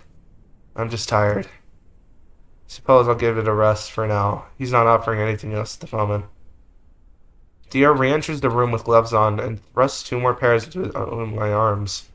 Put these on, both of you. Consider mentioning Hunter's injury to Nero, but the raccoon is already sliding his gloves on. He looks at Theo, appearing to be waiting for directions. Despite it all, it seems like Hunter still wants to help. I decided to keep quiet. It should be easier with 3 people anyway. So, alright, I'm gonna need one of you outside. I'll go. Hunter replies, already halfway out the door. Theo watches him leave, a frantic parade of complex emotions crossing his face. Whatever their thoughts are, he doesn't want to reveal them. He merely turns to me and says, Alright, you and I will push, he will pull. Hunter, now on the outside of the broken window, motions to us. 1, 2, 3. We get into position, and then Theo's added strength moved the branch completely outside. Hunter disappears from view without a word. Theo sighs deeply, some of the tension finally leaving his shoulders. He turns to me and stiffly and asks, "Is he alright?" Can't come up with a convincing lie, so I just nod. He doesn't look it. He's just tired. We're all tired. So Hunter's dull annoyance bleeds into my voice. I quickly add, "But we're okay. We just want to help you fix this." He opens his mouth to respond, but closes it as Hunter re-enters the room. "Thanks, you too. I just have to patch up the window." He flicks. Flintly eye. His flinty eyes flick between Hunter and me, then back to the mess of shattered glass. Something in them softens. "You know what? I have this covered." His tone is gruff, but not unkind. "I want you to rest a bit. You did great work moving everything out." Hunter opens his mouth and interjects, but I beat him to it. "Thanks, Theo. I think we'll do just that." Arkin and I wordlessly head for the living room, leaving Theo to his work. He plops down onto a couch next to one of the plants. Should I sit next to him? I sit on a different sofa. Oh. He lets out a soft sigh, then pulls out his phone. "Hunter?" He looks up at me. "Thanks for coming so quickly." Puts on a smile for me, but it feels empty. Oh. Okay. I'm gonna cry. Who's crying? Crying. I'm crying. Real men aren't afraid to cry. Don't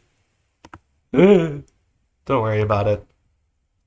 We sit quietly for a while, accompanied by soft clicking sounds from his phone. Was that the soft?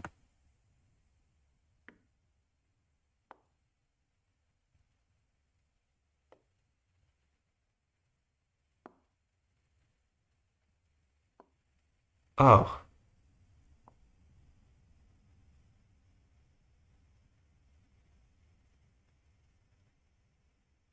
Oh, he's done clicking.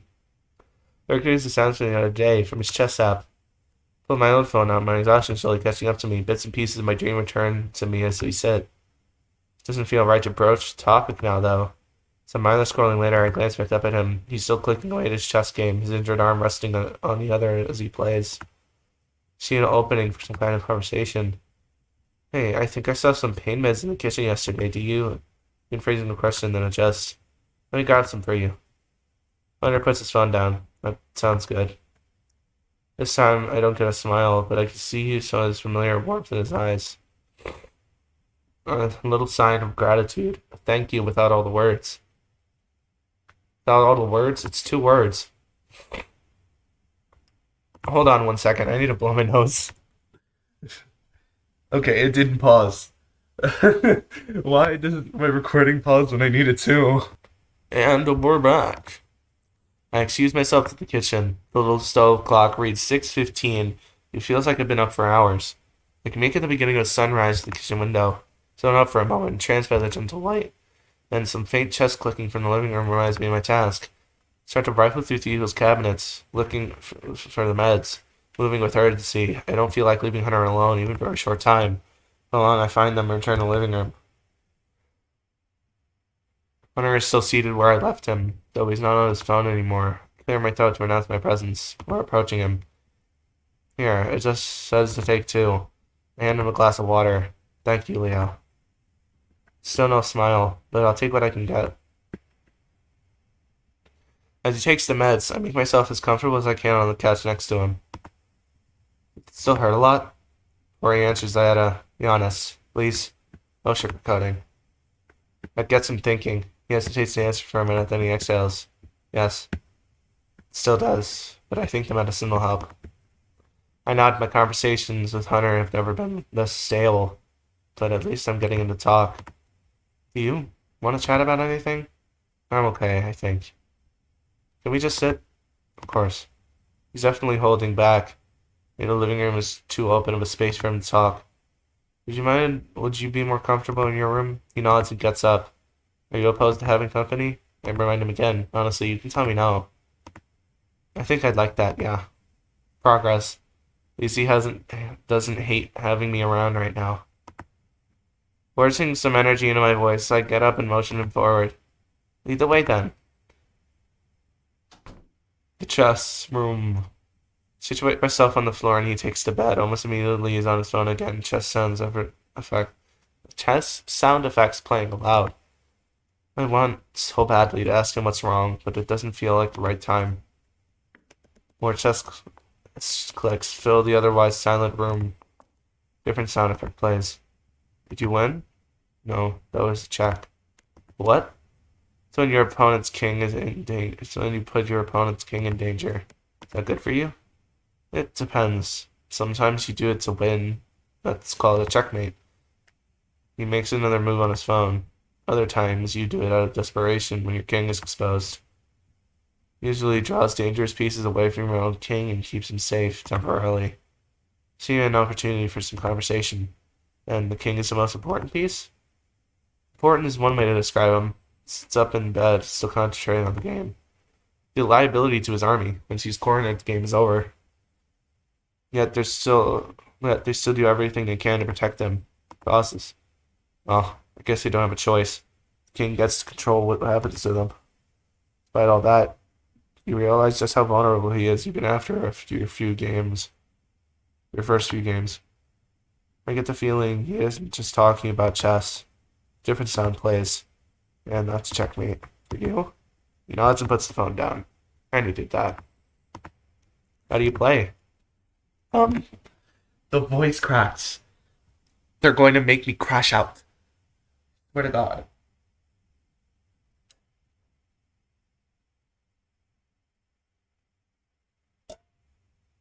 Ugh. Well, what was that?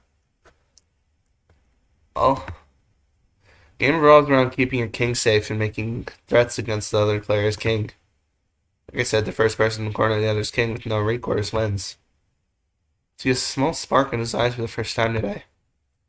Here, it might be easier to explain if you have this app. He hops off the bed and joins me on the floor, showing me his phone home screen and pointing to the chess icon.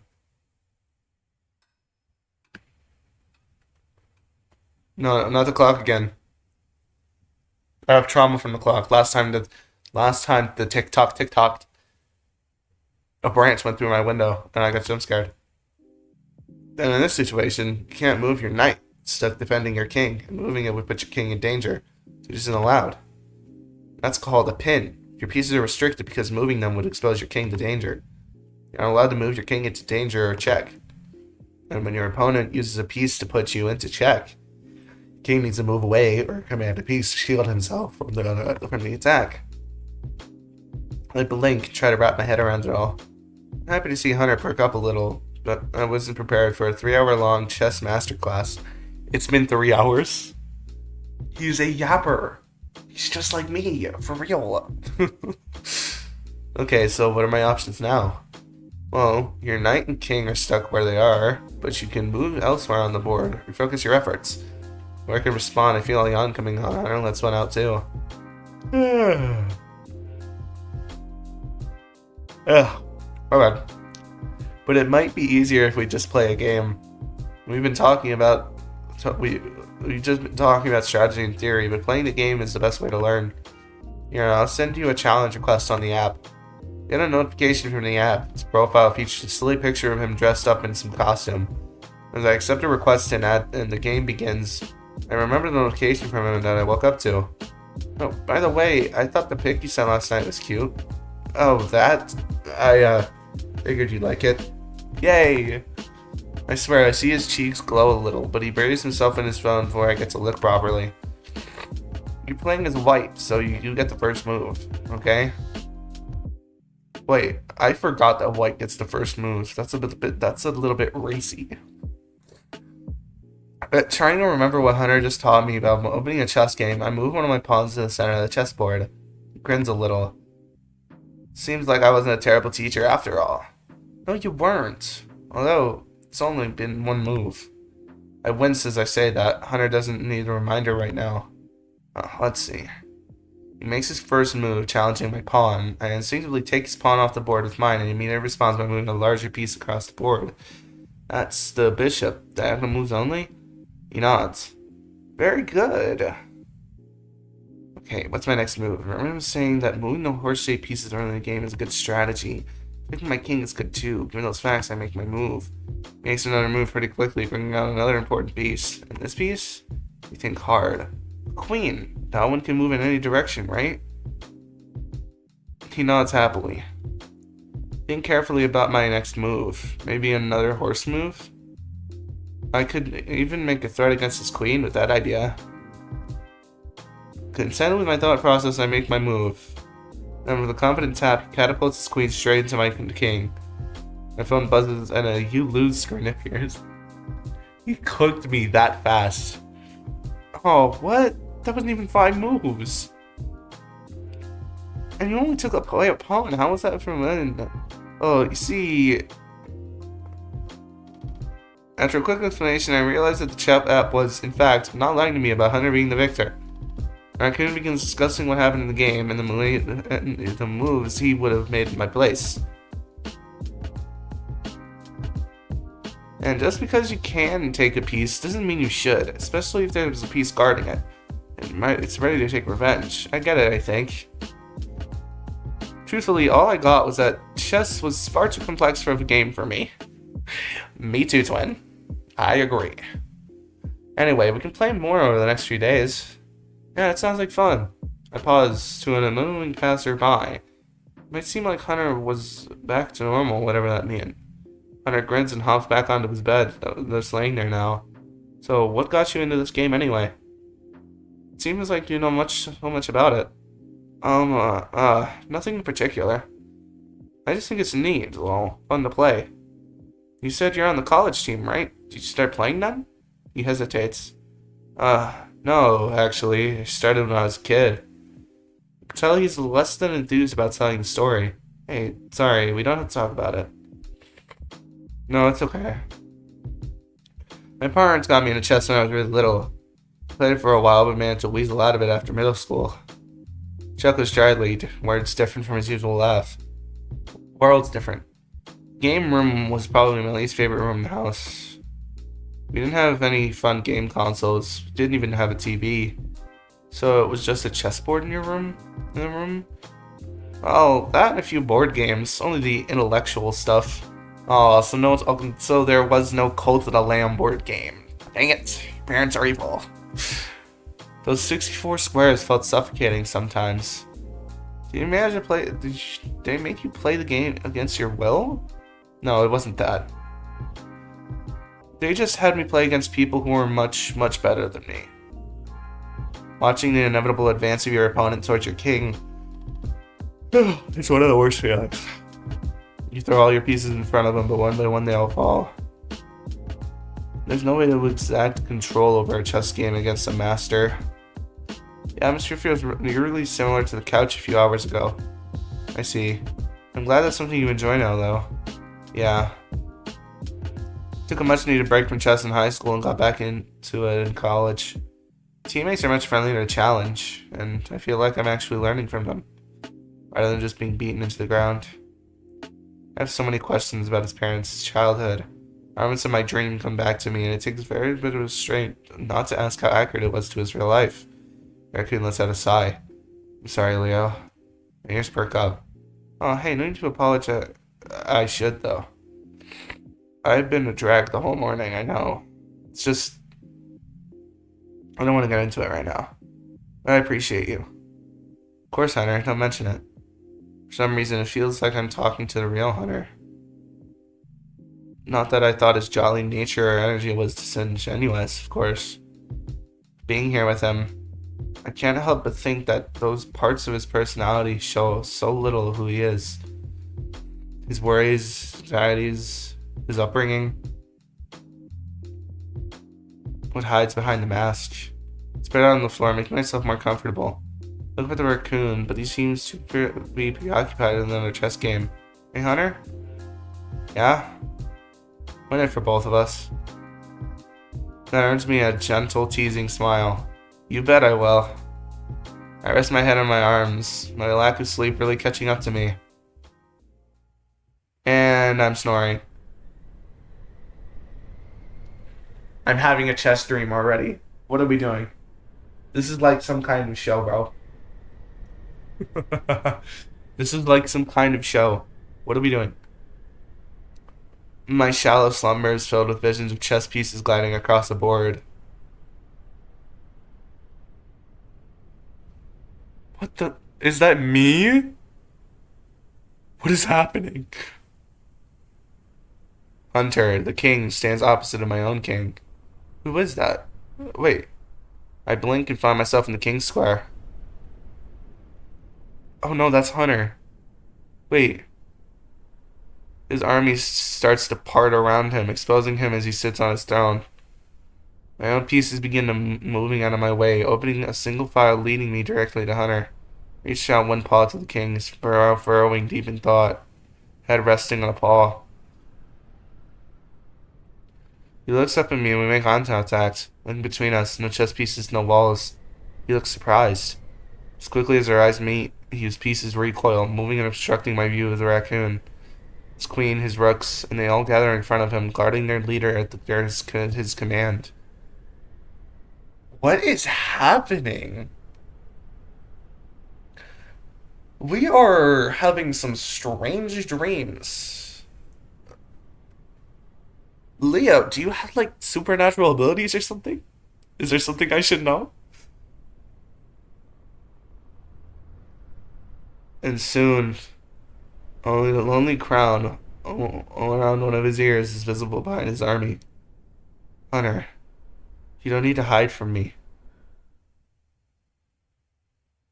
I blink once more. Hunter's familiar standing is there to greet me. I sit up, then realize I'm in his bed.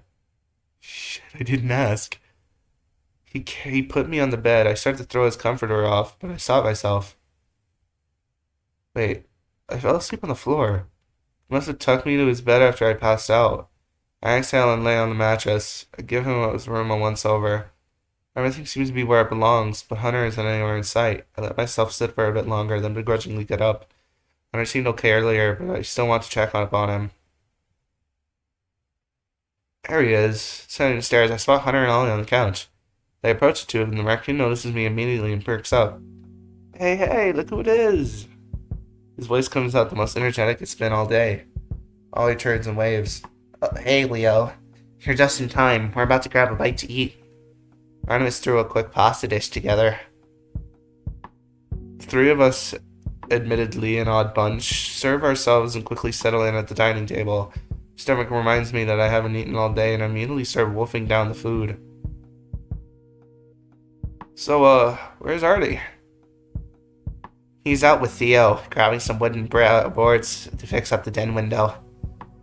They patched it up temporarily, but the boards are a better solution, at least until the storm is over. Oh, I was meaning to ask, what happened this morning? I got the rundown, sort of, before the two of them ran out the door. I shoot a glance at Hunter, half expecting him to re-enter his slumped form earlier, but he seems to be okay. That smile on his face tells a completely different story from this morning. Oh, it's not much to worry about. The tree in the yard outside broke the den's window overnight, but we were able to patch it up temporarily. No biggie. Ollie clacks his claws together as he listens to the raccoon. Oh, that's good. I could tell Theo was rattled by the situation. But you were sleeping in there, Leo, so I wanted to make sure you were alright too. Geez, I try to discreetly study Hunter's reflection as he eats. Leo? So focus on Hunter, I don't realize Ollie calling my name until he repeats it. Huh? Oh, right, yeah, I'm okay. I was glad that we were able to find a temporary fix for it. Right, and it must have been a pain getting the tree branch out of the room. How bad was the damage? I dart back to Hunter, but he replies without missing a beat. No, it wasn't a big deal. It wasn't a huge deal. Theo, Leo, and I got it out without too much trouble. And it'll all be fixed soon. I could almost hear him strain to get the last words out with gusto. I looks at him, then at me. Right. That's really good to hear. Dan lowers his gaze to his plate, pointedly redirecting his attention to his meal. I pick at my plate, still trying to glean any amount of information from Hunter's face. Raccoon's tail switches back and forth mechanically, seemingly under manual control. Molly looks up and breaks the silence. Also, Leo, I think Leo was saying that he needed to figure out another sleeping accommodation for you. Other sleeping accommodations for you, especially because the den repairs are just temporary. Have you given it any thought yet? That's a good point. I'm not sure about... You can stay with me. I got tons of room. Yes? Yes? Yes? Ollie and I exchanged glances. Well, I'm certainly grateful. I can't say I was expecting Hunter to offer that to me. Wow, that's really kind of you, Hunter. No, it's no problem. The raccoon gets up. I don't know about you guys, but I'm stuffed. He deposits his plate in the sink and then turns to address us. I can see the edges of his mask start to unravel. If you two will excuse me, I'll go and be resting in my room. He clears the room rather quickly, leaving the two of us in an awkward silence. Ollie glances over at me but doesn't press. Okay, well, if we're done here, maybe we could check out the den. I haven't actually seen the repairs yet. Right, sure. The den is surprisingly temperate. Oh, okay, everything's better now. They fixed the hole in the chair.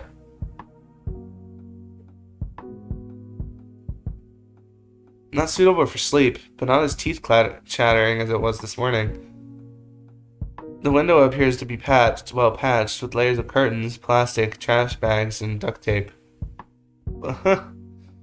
Wait, did I even read the first words of that last sentence? I don't know, bro. That doesn't look bad at all, actually. He walks around the room, inspecting the seats and the bookshelf. I was expecting it to be much greater disarray, honestly. But you guys did a good job this morning. It was nothing really, much easier with more polish on deck. I'm sure. Hey, is Hunter okay? He just felt a lot different. He just felt a lot different just now compared to the last 2 days. Okay, hold on. I'm gonna put a save real fast, just in case. I'm going to change position. How I'm laying down. The way I'm laying down now is not great for my back, so hold on. And we're back. I've changed positions. I'm sleeping. Sleeping. Yeah, I'm sleeping right now. I forgot to tell y'all I know how to sleep talk. Hey, I read that. I freeze. I mean, obviously I haven't known him for long, but it's just a vibe, I guess. How do I answer this question? Leo? And in that moment, I feel the mask over my own two eyes. Gaze at my raptor companion sends me to the packed stands in my dream, I look down at my two paws, my familiar silver gray fur replaced by darkly colored raccoon paws. Oh, shoot. I blink once and I'm back in the den. Not sure. I think he's okay. And so it's probably the worst lying I've ever done. All isn't stupid, Leo. Who just associates in the middle of a lie anyway? His eyes see right through me, but he still doesn't press. Oh, I see. Okay, then. He turns and looks more closely at the bookshelf, clearly looking for a way to change the subject. Theo has quite the collection, don't you think? I'm glad that none of it was subjected to the elements for too long. Yeah, I am too. This feels like such a great reading spot. I feel bad that Theo gave it up for me to sleep in. I try to shake off my daydream as I stand there with Ollie. Oh, I don't think he minded, really. It seems like he'd much rather you use the room than him, honestly. He's really just giving the type. What? I think. Oh, I read that wrong. He's really just the giving type. I think, honestly, hosting all of us here on a whim without any hesitation. I looked at the patched up window, the strenuous branch removal. The last of the morning's adrenaline wears off, quickly replaced by a familiar guilt. Seems my bad luck followed me here. Now Hunter has to give up his private space. How did I end up being such a burden on everyone? And now there's a huge hole in the house. Cover my mouth, not meaning to blurt that out. Sorry, I didn't mean to. Hey, Leo. Tano scurries up to me, eyes full of worry. No, this isn't your fault, right? You couldn't have predicted this to happen. I suppose that's true. But Hunter certainly seemed prepared for a crisis. The way he triaged the situation without any hesitation. Almost like he expected it. What? Memory of a chill wind ripples through my clothes. Shiver once, stiff violent shake. Leo, look at me, please. The momentous effort, I meet Ollie's deep blue eyes. I can tell it's just as much effort for him as it is for me. Seems like you're really stuck in your own head right now. I know that's not always a nice place to be. Come back here, okay? To the den. Take off the mask. I'm here. Sorry, Ollie. I held back a sarcastic laugh. I was the one telling Hunter not to apologize just hours ago. Hey, it's okay. I know that it's... Wow. I know that it's been a really stressful morning for you. Do you want to take a seat in the kitchen again? I'll put on some tea. I nod. Yeah, I think I'd like that. Spending this morning trying to take care of Hunter, I didn't realize how much I needed some care too. Ugh, sorry. Sailing, I followed the diner out of the den. We both get resituated at the dining table. Ollie prepares 2 mugs of tea, then joins me. It's been 2 hours already. I swear it hasn't been that long.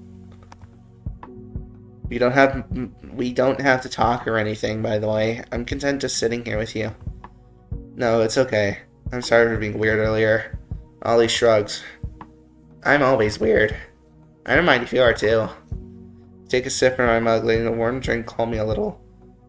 It's just been a complicated morning. Does Hunter have anything to do with it? Guess he's done beating around the bush. Fair enough. Yeah, a little. Okay, I thought as much. What do you think is up? Honestly not sure. Consider my next words carefully. I know Ollie means well, but I'm not sure I feel comfortable sharing Hunter's secrets. Few I could cook out of him anyway. Tree branch this morning gave us a little bit more trouble than he let on. I could tell.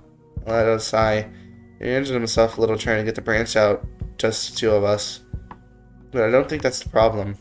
Actually, I don't even know what the problem is. I pause and look up the raptor. Your eyes are wide, brimming with patient curiosity. After he hurt himself this morning, he's been in his funk. I got him out of it for a few hours, but now it feels like he's just overcompensating for it now. I wish he'd tell me what's wrong. Problem solving is easier when you know what the problem is, you know? Ari looks down at his drink for a moment, then looks back up at me with a sideways gaze. I offer my thoughts. Of course. I don't exactly know what's going on, obviously. We haven't talked very much, but Hunter seems like a great guy. Ollie picks at one of his claws, staring into the steaming mug. I can tell that he's hurting, even if I can't say why. He pauses to think, then continues. And sometimes you can't just fix pain like that. It's not that simple. I mean, you can treat physical pain, of course. But I don't think that's his main concern. Ollie pauses again, marshalling his thoughts.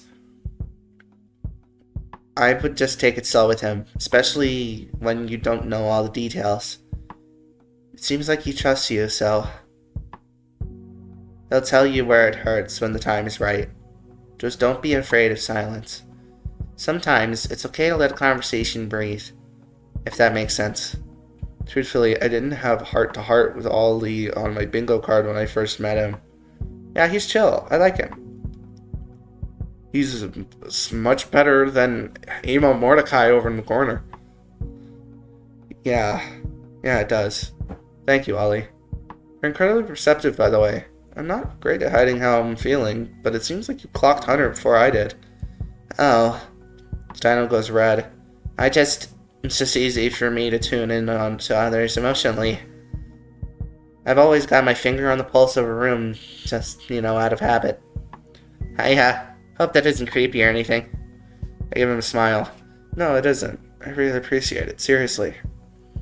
He does a bad job of hiding his embarrassment behind his claws, mumbling in response. It's nothing, really. His phone goes off in his hoodie pocket and he hops up from his seat. Oh, I completely forgot. I'm hosting a game night in a few minutes. Fuses halfway to the door and turns back to me. Will you be okay down here? Yeah, don't worry about me. I'm just chilling. Okay. Sorry. We'll talk more later, I promise. He half exits again and then turns and scurries back over to the snack cupboard. I just need to feel for this session. After selecting a few brightly colored bags of chips and a couple soda cans, he turns to me. Hey, Leo. Good luck. I know you'll figure it out. Thank you, Ollie. He's great. The dino waves, then wanders out of the kitchen with his snacks. Take a quick glance at my phone. It's still early evening, but I'm not in the mood to hang out with anyone else right now. I guess I should retreat to Hunter's room, assuming he's okay with me being there. Passing by the living room, I remember to grab the air mattress and my blankets. I make it up to the Hunter's door, setting down the air mattress to knock. I hesitate for a moment. I almost consider just going back downstairs and setting up camp there. And then I think back to my dream, the lonely king atop his throne. Yeah,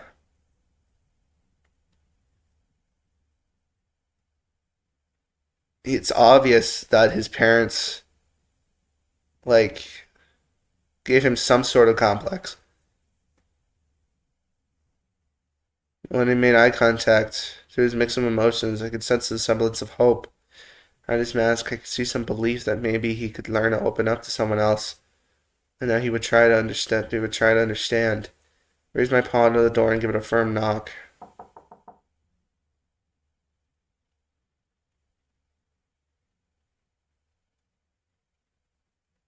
Who is it? Clear my throat. It's me. Come in. In the room, I see Hunter sprawled on the bed, looking up at the ceiling.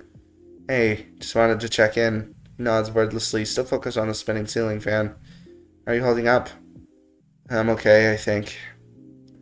She still seems deflated, though. I think I prefer that to his overly jolly facade. Just tired from the day is all. That makes two of us. Ow. Ow. I was scratching the back of my neck and I hit something. Ow. He said his reaction to my joke, but he doesn't have one. What? I realize I'm standing in the doorway. Were you really okay with me staying here tonight? I mean, I really don't mind staying in the living room. I know it's been a long day. That's what I aside and sits up. Yeah, I really don't mind. Company isn't the worst idea right now. Alright, thank you, Hunter, really. I start pulling in the air mattress and my belongings, setting everything up on the floor. Hey, Leo? I jump a little to mention my name. I just heard the house settle. I heard my room settle, and I jumped. Because it happened right when the music turned off. It happened again. Please chill. I'm scared.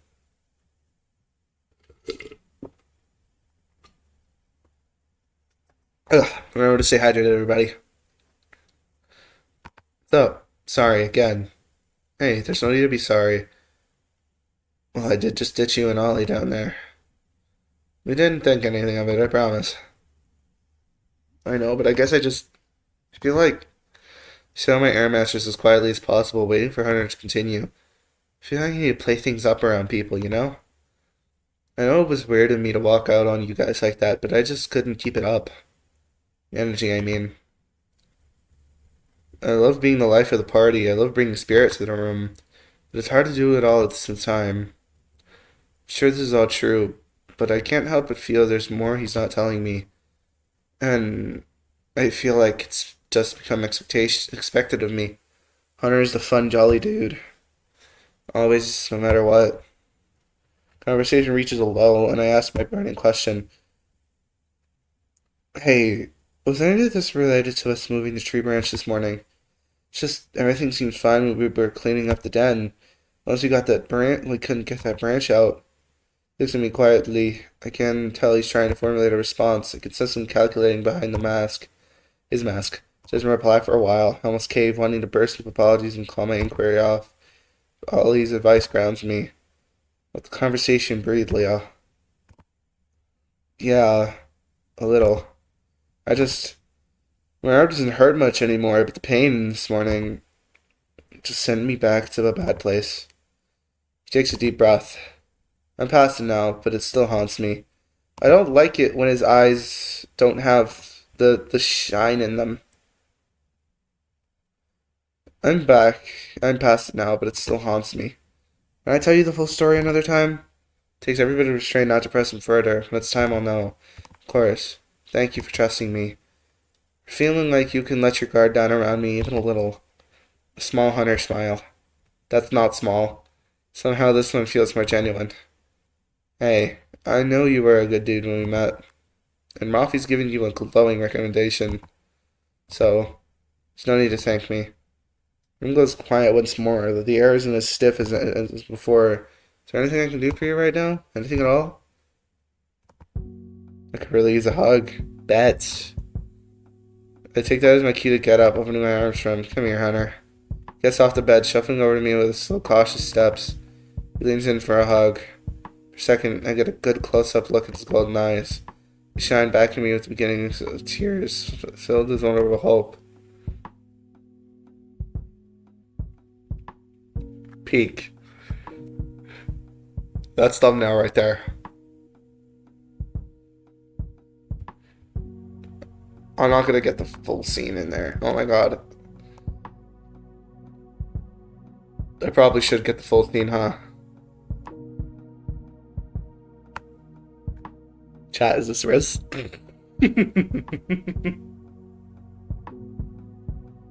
Is this how we Riz chat?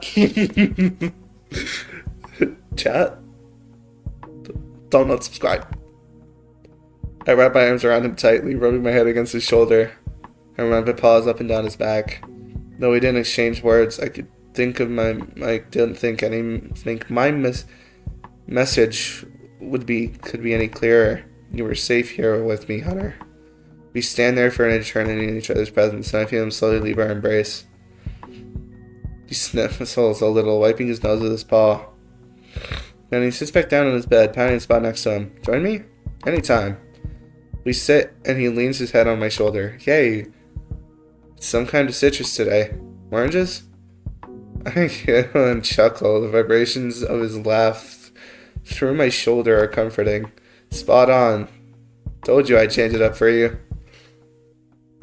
Where'd you even find time to put cologne on? Oh, it was before I came downstairs this morning.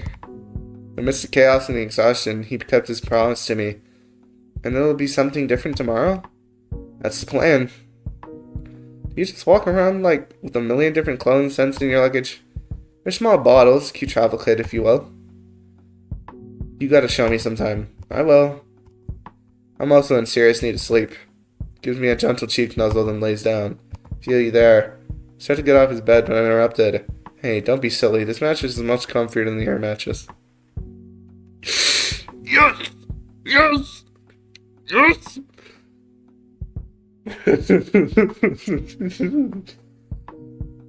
Yeah, baby! That's what I'm ready for. That's what it's all about. Woo! Come and cuddle. Yee. Yes, sir. If you'd like that, I'll admit hearing Hunter hesitate is cute. Yee. I'd love that. Yee. I smile, rising from the bed only to hit the light switch. I slink my way through the darkness to rejoin him in bed. Hey, if I pass out in the next 5 seconds, apologies in advance. I'll be right behind you. Curl up and he snuggles up behind me, wrapping his arms around my chest. Oh, actually, I'm behind you. Very funny. He lets out a soft, gentle, warm laugh, a comfortable one. Never thought I could miss the sound of someone's laugh so much, let alone someone I only just met. Good night, Leo. Good night, Hunter.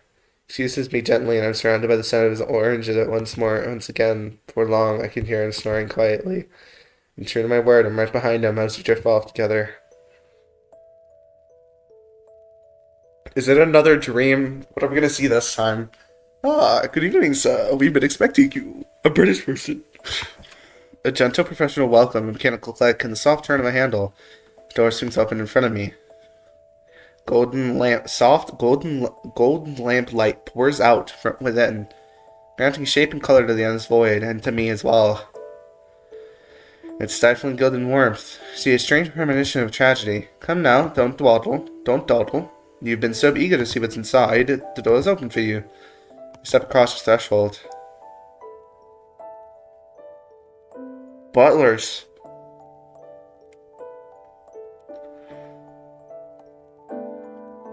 There's 3 of them, and find myself in the foyer of a richly decorated house. I blink rapidly as adjusting from darkness outside. A number of finely dressed staff glide about the pieces on a board. Dusting and polishing and arranging and rearranging. Her movements calculated and precise. They take no notice of me, eyes sliding over me without catching. That guy's staring right at me. A butler carrying a broom bristles past, close enough that I instinctually stepped aside, bracing myself against the fine wooden mantel.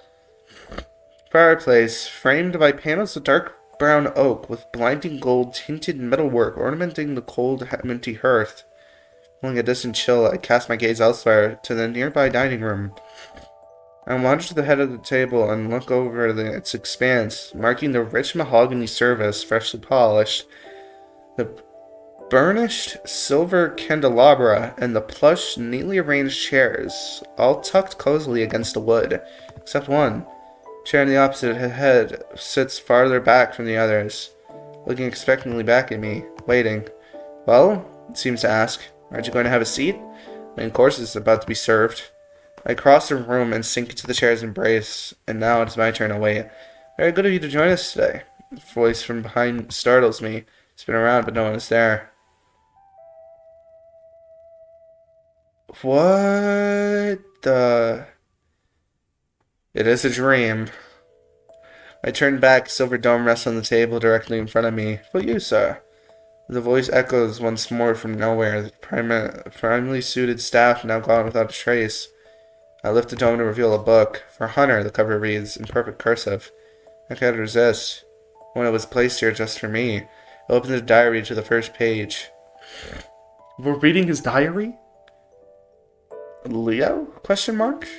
It's Hunter's color, though. 050117. My dearest, there's so many things to say, and only so much time to say it all, and there's only so many pages in this book. While I am able to, however, I will write. Please find a list of important phone numbers below. Rest of the page is filled with names, financial advisors, accountants, lawyers. What an odd way to start a diary. Almost feels like turn to the next page, the rustle of paper, only now only sound in the world. Tax returns from the last 5 fiscal years are in my leather briefcase. Surely remember the one I mean. You'll find it in the upstairs study next to the bookshelf. I try my hardest to keep them current, as they may prove useful. You will find a complete list of assets in the filing cabinet by the desk. Birth and marriage certificates will be in the master bedroom, and the safe next to the desk. The code is your birthday. The rest of the page follows similarly. Instructions and directions to esoteric items carefully squirreled throughout the house. In a strange way, it almost feels like a scavenger hunt, with safes and drawers instead of cryptically marked trees and legal documents in place of prizes. And duty in place of whimsy. I glaze to the final page of the entry. I hope this can start to make up for all the things I couldn't teach you. More to come. After such an avalanche of technical jargon, those last words thrown with sorrow, they hang in the air and dangling heavy with regret. I turn the page. Help! Help! Everything's breaking! Help! It's shining bright. It's golden. Help. 050118. The writing is starting to look a bit more disordered now. The crisp, neat cursive letters jostling each other for space. Oops. It's getting harder to read. I've decided to start winding down operations. The market for artificial valves has been stagnant, and health devices as a whole have been downtrending. Normally I try to write this out. My staff is quite knowledgeable, and I trust their expertise. But I don't think my head is what it used to be. I know it isn't. Next bit of text is a few lines down below the page. I realized I had promised to teach you yet a year has passed since my last entry. So how about a lesson? Normally the amount of income you would put in your retirement fund for tax protection is... It gets more complex from there. Skim over the next few pages, unable to fully follow the subject matter. My paws are beginning to itch. Essentially, you end up conserving a lot more capital for later use than you are usually able. It's something my father taught me, and something he'd want me to pass down to you. My heart swells with pride as I read, the kind of pride a parent feels seeing their child ride a bicycle for the first time. I didn't expect significant financial trouble, but it's always important to minimize risks. You must learn these lessons if our family is to remain prosperous. The next line is bold, underlined and traced over multiple times. Fortunately, in this world, money is loud. And we need to make sure we can always be heard. More empty lines, and then you are remarkable, Hunter. A miracle. I don't think anyone has told you that nearly enough. Is it his mother? And when gentle light spreads and harshens, like roots shaking through the soil, like brass veins running through flesh. Well, 50119, messier handwriting, and I can't make out all the words. All the words? Am I five? All the words? It has been far too long since my last entry. What was this entry?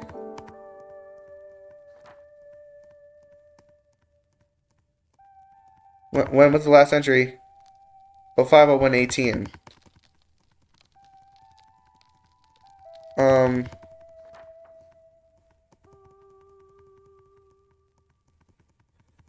wait. Is it moving by...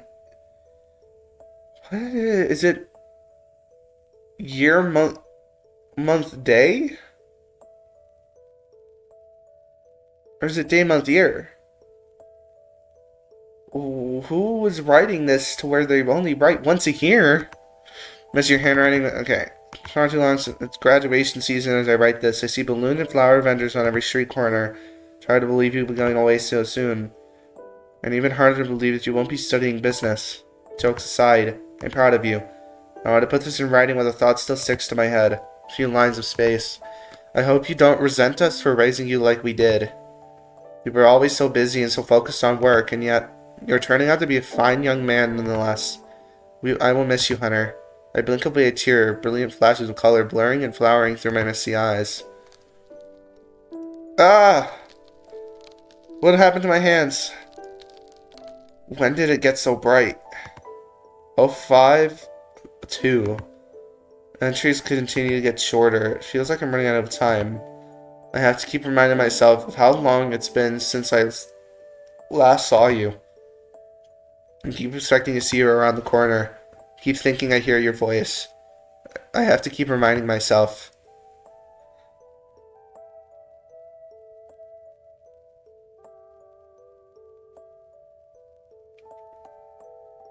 Huh. To any of my, literature knowers, y'all know what this says? Saw you on TV. You were so great. Without much to see of empty white. 05/01/20. A date sits alone atop a perfectly blank page. That's it, then. The glow washes over me, cradles me like warm, gentle waves at the seashore. The liquid gold pours through the cracks in the walls, pillars and beams bending and crumbling without a sound, without even the rustle of paper, without... She had a familiar sound of a door opening. Once again, grating shape and color guided the abyss. Once again, to me. I struggled to lift my weary head.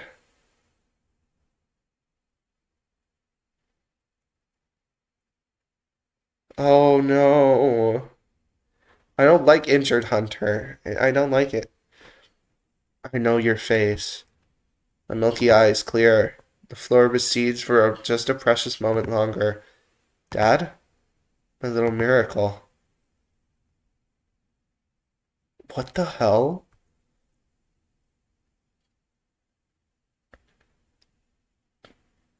It was his dad writing. Where's his mom at? His dad's in a wheelchair, so maybe he has cancer or something? I'm back. I'm home. He approaches slowly. His diary. I have to remind myself. He cradles his arm. He's in pain. I don't have time. I feel myself coming undone, unraveled by thread, like an old sweater. He takes my paw. Or is it the paw of a stranger? Someone he only just met? Golden tide comes in. My vision fades and flickers. What happened? His face shifts into focus. His eyes so like mine. One by one, the spiderweb fractures blossom, tearing up and down my frame until they open up and the light pours out of me. For the first time in my life, I feel like I can breathe, like I can finally rest. So this is what it feels like.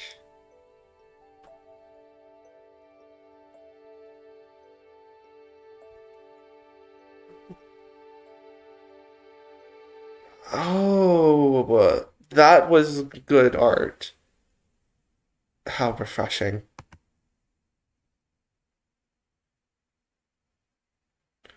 I wake once more, slowly in newly familiar arms. I am heavy. Oh, so heavy. Weighed down not by grief, but by bittersweet yearning. What a dream. Flashing images, fragmented vision, and garbled sounds churn inside my pounding head. One by one they pour through my fingers and slip away, the water disappearing down the drain, leaving only feelings in their wake. Hollow, golden echoes that I can't quite name. I lie perfectly still, waiting, turning the emotions over and over until I feel wholly myself again. So are both of his parents gone?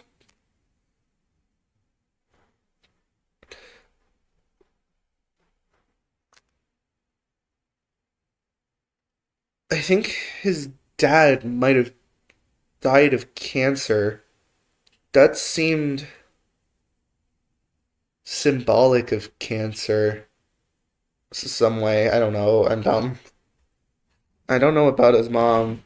His mom might be fine. I don't know about his dad, though. A few moments passed before I noticed a slight dampness on the back of my neck. I heard a soft sniffle. Hunter? He jolts a little, probably not expecting me to be awake. He clears his throat. Oh, hey, yeah, I'm here. The room fell silent. He gives my neck a slow nuzzle, squeezing me tight. Leaning back against him, happy to be his plushie. Happy to be useful. When was the last time I didn't wake up alone? The thought catches me off guard, almost robbing me of breath. Slowly, gently, I place my paws over his. He seemed real. He seemed solid. Maybe I should pinch myself. Hey.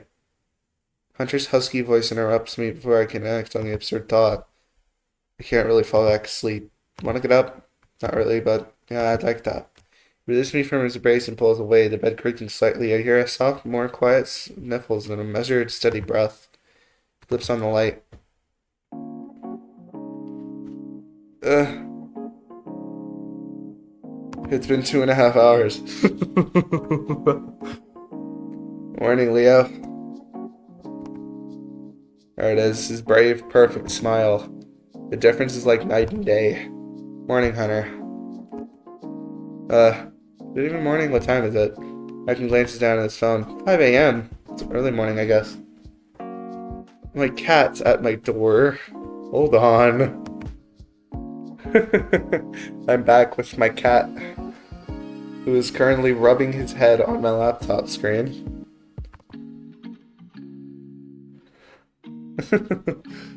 How are you, bud?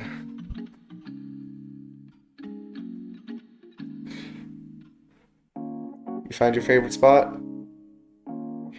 Yeah, he found his favorite spot. Okay, let's continue. My body responds with a yawn. Hey, I know I said I can't sleep. But that doesn't mean you can't. You sure you're ready for this day? One of us has to be awake today at least. I cover my mouth and nod. Yeah, I'm sure. Very sure. My Wonder Balls is already up. He grunts at me. Theo, surely, and maybe Ollie, but I'll wager he never went to sleep at all. He reaches the door. Want to see if I'm right? I have to admit, his smile is infectious. Grounding. Why are you staring at me like that, cat? He's like, oh my god. He's playing the furry visual novels again.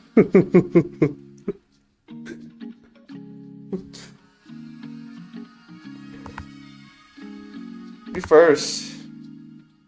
Despite our eagerness, we remember to step lightly across the hallway. To the top of the staircase, I can see one of the lights shining from downstairs. Hunter starts descending with me left behind. I watch as he reaches the ground floor and peers into the kitchen. What are you doing, cat?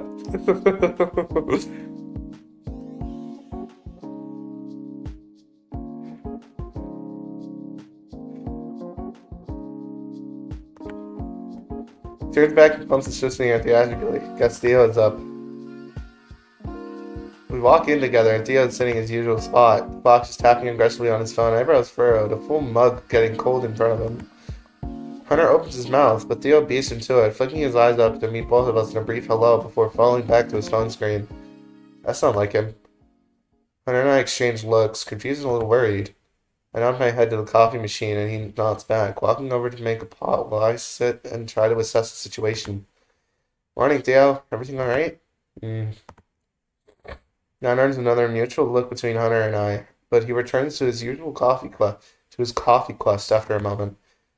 Though his voice, what little I've heard of it, is flat and controlled, Theo's entire body is tense, like a rubber band pulled taut. Can't quite place whether this is a lingering stress from yesterday or a result of some new crisis. Or maybe this is what he's usually like, and the cheerful veneer I've grown used to has been a facade. Maybe it's a mix of all three. Hunter stares blankly at the coffee pot, me at him, and Theo at his phone. After about 3 years of silence. Years? Coffee finishes brewing. The raccoon brings me over two steaming mugs and takes a seat next to me. It doesn't say me over. It just says brings over. I know how to read, guys.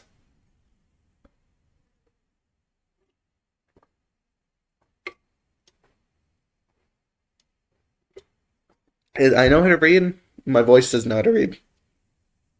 Trust. We sit quietly for some time. I sip at my coffee. Hunter stares at his, sips it, makes a face, and sets it down. Theo ignores his mug entirely. How did I get here?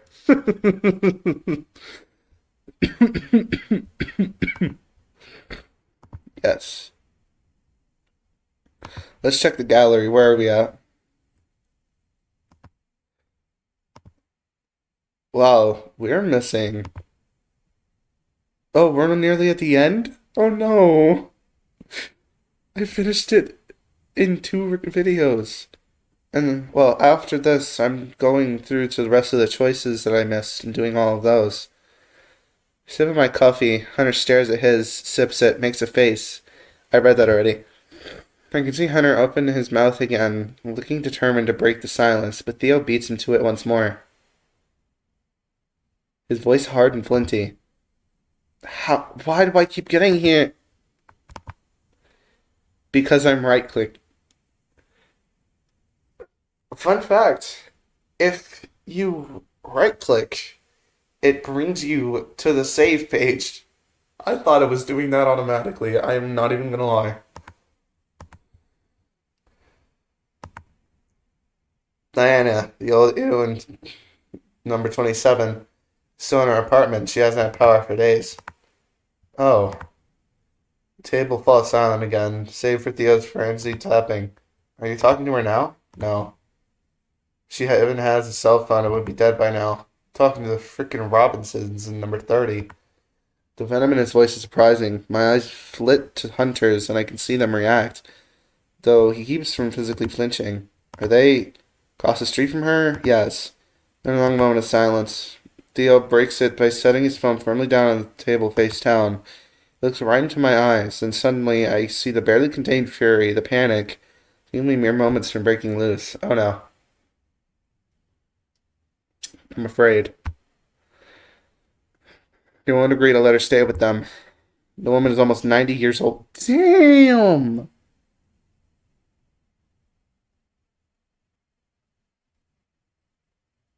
The Robinsons are pricks. Let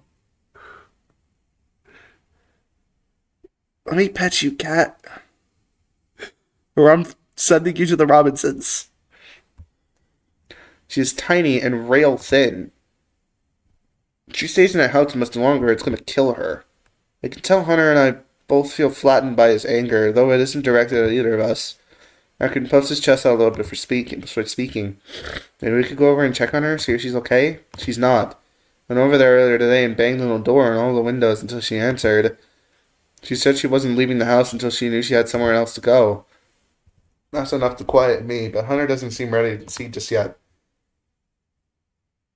I don't want to up your place without your permission, but maybe we could let her in here. And Theo raises a paw and cuts Hunter off. You don't understand. Physically shrink in my chair, my eyes dropping, dripping deep into my steaming coffee.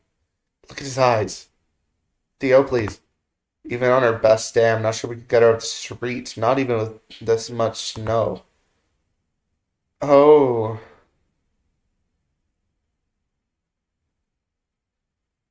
look at how mad he is. Oh no. And she's been sitting in that freaking house for 3 days.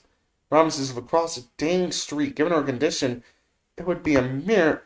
At that moment, Hunter stands up, placing his paws on the table. Yelling at me isn't going to solve anything. His voice comes out convincingly calm. I don't think that's what you're intending to direct any anger. I don't think that you're intending to direct any anger at me. But we want to help, and that it isn't taking us anywhere productive. Theo's intense eyes meet Hunter's. He folds his arms tightly across his chest as if holding something in, and the fox backs down. His furious expression curdles into a mix of emotions I can't quite place. You're correct, of course. Sorry. Hunter exhales and continues. Have you spoken directly to the Robinsons? I think that might set up things better than texting. Oh. Only defeat remains with his voice. Okay, how about we call them? I know you've been in and out of the snow already this morning, but you're probably not eager to head out again. No, now do I notice the coat draped over the back of his chair, the melted snow still clinging to his fur in patches. How long has he been awake? Yeah, how long have you been awake? Theo, chill. I think if I do that, I won't be able to stop myself from yelling at them. At least he's honest. Then we can take care of that. We'll talk to them and get them on board with the situation. Listening to Hunter, I'm nearly convinced, too, of her realizing that he's promising to Theo. What he's promising to Theo. Jeez, I would hate to dump this on you. Tom is, well, I guess we'll see what he is. Whatever he is, I know we can handle it. Theo's levels his gaze at Hunter. Are you sure you're up for it? I mean, after the chaos yesterday morning, I definitely remember Hunter's silent somberness in the den, and clearly remember Theo does as well. Hunter smiles, and with only the barest crack in his demeanor. Don't worry about me. I was just tired. You're a piece of same line again. You want some blanket, cat? Here, have some blanket. There you go, bud. He's staring at me like I'm an otherworldly being. What is it, Senor Floof?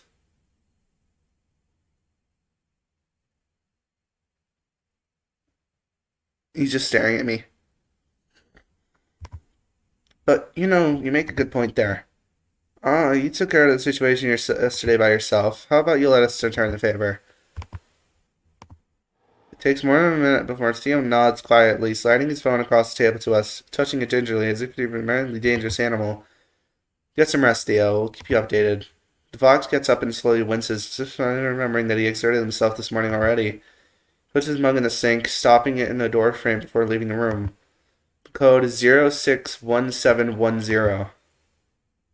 Thanks, you two. And then he is gone, and it's just me and Hunter in the kitchen. That was convincing. Right as the words leave my mouth, I see Hunter huff and put his head in his arms. I think I fooled everyone, self included. I hear a mix of humor and sarcasm in his voice. Well then, his head pops back up. What's our strategy here? Honestly, we barely know anything about the Robinsons. Aside from a clear reluctance to take a frail old woman in their home. Right. He unlocks Theo's phone and takes a look at his most recent texts, then pulls out his own phone to start snooping. It says here that the husband used to be a big shot executive at some company. How'd you find that so quickly? Job networking app. Here, look at this. He turns his phone to show me. I look at a picture of this profile of a Tom Robinson before Hunter pulls the phone back to continue his research. How do you know it's him? Not necessarily even the right guy anyway. I got his full name with Theo's phone, and his address matches number 30 on the street. You could see people's addresses on the app? Surely that's against some kind of privacy law. He shrugs and keeps scrolling through Tom's phone. Be amazed what data companies give you when you're willing to pay a little. I glance at the bottom of the screen and see a crown with a premium written on it next to his username. It says he's on the advisory board for this company now, so he's probably out of practice. That's where they throw old execs out who are reluctant to leave. I didn't quite place Hunter as the business guru he's seeming to be this morning. Well, yeah, because his dad was like, super active about having him be an executive. You know that, cat? You're enjoying the story time?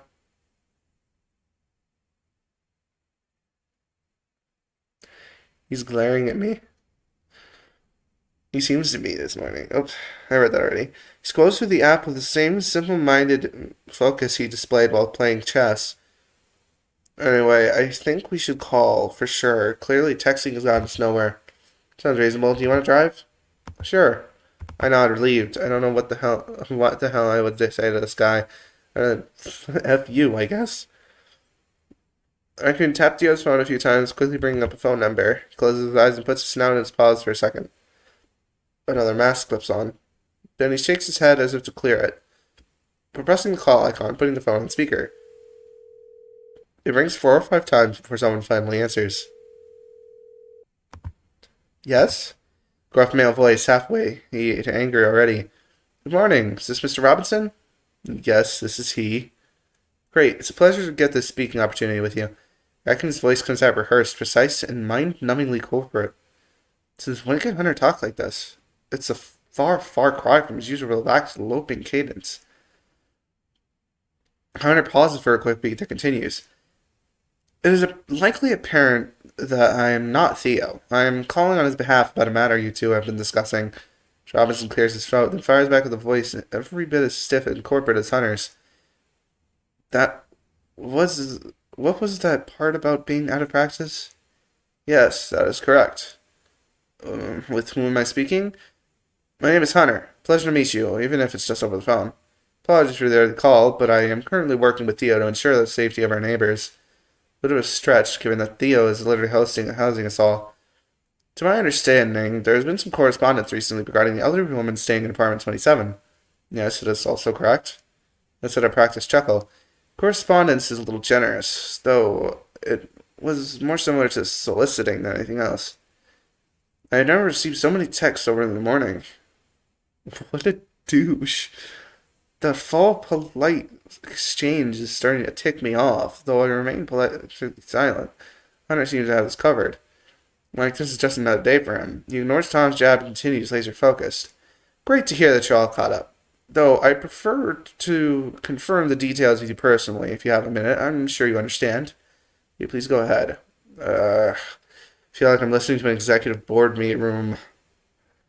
It sounds like you and your family have avoided the worst of the storm. Very fortunate. That is true. We are blessed for that. Tom's response comes out after a pause, clearly not expecting to focus so the conversation to shift to himself.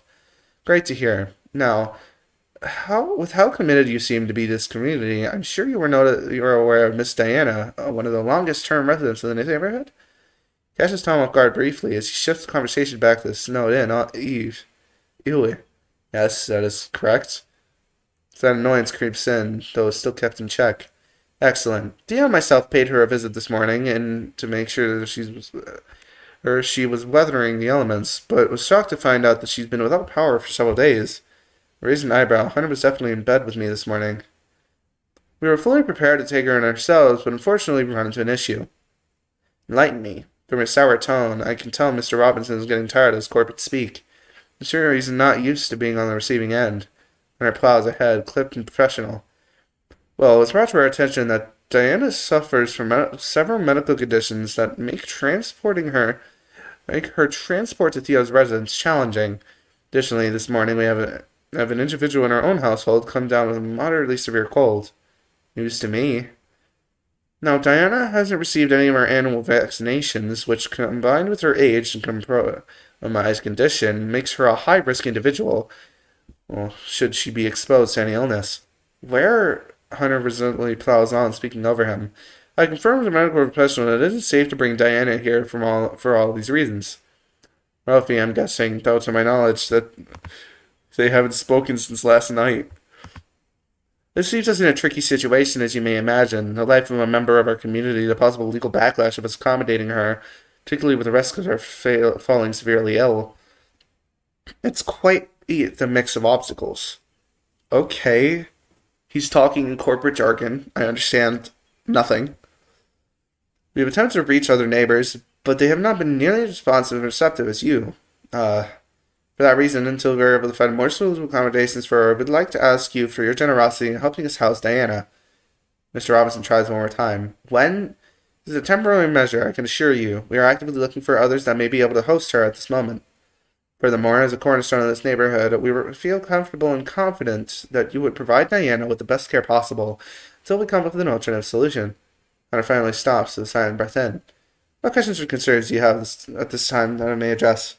The phone line goes quiet, save for the sounds of Mr. Robinson's breathing, clearly thinking hard. Finally, he takes a turn and fires back. As a longtime resident of this neighborhood, it would be my privilege to ensure Diane is taken care of. However, resources are scarce and difficult to replace. Given the severity of the storm, accommodating her will certainly take a financial toll on us. Hunter, seen predicting this turn in the discussion, barges back into the conversation before talking to continue. Now, I'm more happy to shoulder that toll on your path.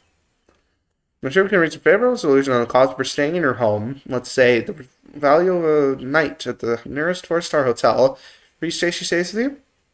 I blink at disbelief in Hunter's nonchalance, unlocking my own phone to start looking at local hotel prices. 300 a night. He is rich. He is rich, and I wouldn't marry him for the money. What am I doing with my life?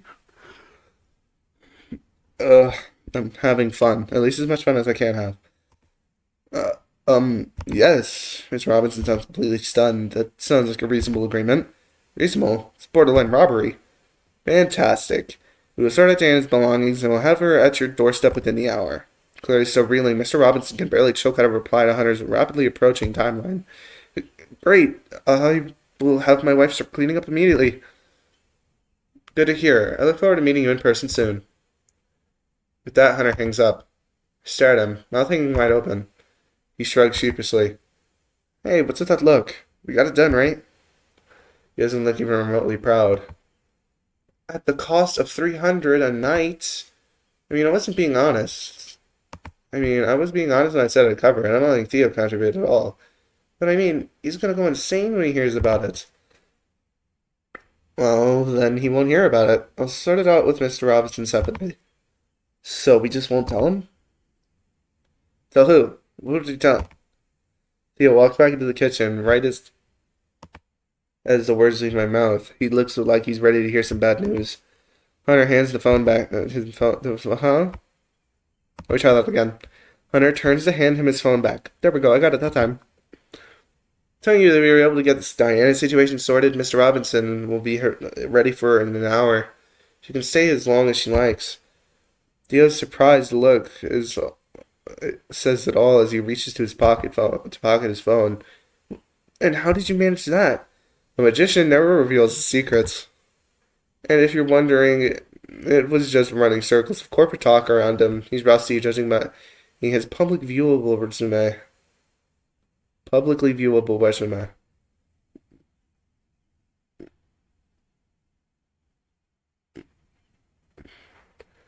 My cat is sleeping on one of my legs. It hurts. Because my leg is starting to get freaking... Oh my god, look at the eyebrow. Hunter waggles his phone out at Theo, who squints to read his screen. There's a moment of recognition as Theo recognizes Hunter's app before he snorts incredulously. And you outran him with professionalism? Sure did. Guys like him talk a big game, but they usually fall in line in the end. Anyway, we should go ahead and start getting ready. Theo snaps back into serious focus. Right, yes. I think we'll need all hands on deck for this. Shoveling Diana's driveway, helping her pack her things, do the works. And Leo and I will go and get everyone upstairs awake. Can you get Artemis and meet us all at the front door in 5? Leo nods, breaking into a grateful smile. Strong work, both of you. We were happy to help, right, Leo? Yeah, of course. I didn't do literally anything, but Hunter's clearly happy to share the credit. As we walk out of the kitchen, I realize my jaw's still on the floor. I should probably pick it up before somebody steps on it. Hunter bounds up the stairs, taking 3 steps at a time with me trailing behind. Who first? Let's start with Ollie. Sure thing. We make it to Ollie's door, then pause. Hunter takes a deep breath in, rubbing his eyes a little. Everything alright? Yeah, I'm good. It'd be wrong to say I'm tired because the day's only just begun. Well, you did get up at 5 a.m. That's my normal wake up time now. Really? What for? Gym opens up at 6 a.m. for athletes, 8 a.m. for the rest of the students. He takes another breath and starts bouncing from side to side like he's hyping himself up. Gotta use my benefits when I have them at school. I shake my head at his renewed enthusiasm. Alright, let's do it. Ollie, you awake? No response. No, probably not this time. Ollie, we have a slight situation on our paws that we could use your help with. Maybe he's actually sleeping. I put my ear on the door and hear his voice softly, like he's chatting with someone. Well, he's definitely awake. Why don't we text him? I'm sure he'll see. I didn't feel weird just walking in on him. I nodded and sent him a quick text. Hey, you up? We're outside your room. Oh yeah, give me a sec. Instant reply, bingo. After a couple seconds, the door swings open in front of us. There he is. Sorry about that. What's up? TLDR, there's an old neighbor stuck in her unit with no power that we need to move across the street to another neighbor's house until the storm subsides. Succulent? What? Succulent? What? Is that supposed to say sufficient? Oh no, is she okay? How long has her power been out? We're not really sure, but probably at least as long as mine. We're trying to head out in the next hour to get at her to the Robinsons across the street from her. Ollie nods instantly. And how can I help you guys most? Good question. We'll probably need help gathering her things or shoveling out her driveway to make the travel easier. Theo wants everyone on board for this. Got it. I'll get my coat. Where should I meet everyone? Downstairs is good. We'll be there in a few minutes.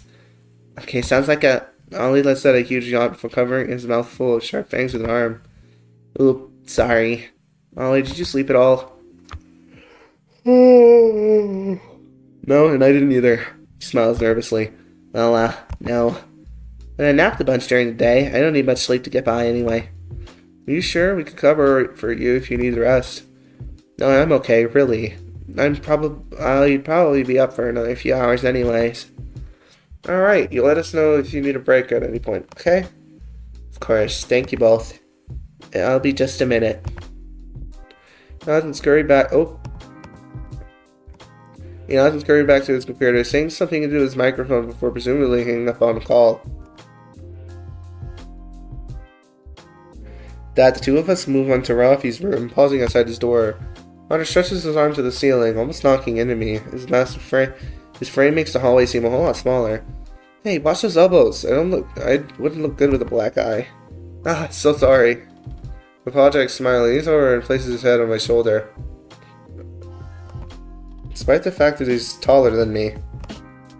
Cozy. If you say so. Looks like a rough angle for your neck. But it's cold and you're warm. I love him. I pat his head, not even realizing my tail swishing happily behind me. I still can't believe how velvety soft his fur is. I wonder if this full part is going to be different for each character. You're also only wearing a tank top. Probably has something to do with it. You're right. Wait here, actually. Back in a flash. He clears the hallway in a few paces, slipping into our room? The outfit change. No less than 30 seconds pass before he reemerges, wearing a slightly less revealing shirt and holding both our coats. He looks considerably newer than mine, which is no surprise at all. Neither of us can complain about being cold. Now neither of us complain about being cold. He got me there. Takes a good 4 steps at his back at my side, handing me my coat. As I move closer, I catch a whiff of a new scent that definitely wasn't there 10 seconds ago. Did he really? An exaggerated scoff. Alright, you clearly want me to guess what fruit you picked today. Come here. Did he blush? No, he didn't. I'm seeing things.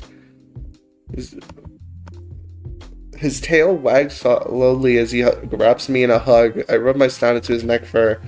Oh, it's apple. Easy. It's not meant to be difficult. Yeah, it seems like it's more meant to get me in your arms once a day. I feel his face heat up and I stop. Wait, sorry, I didn't mean... I start to back off the hug a little, but he holds me tight.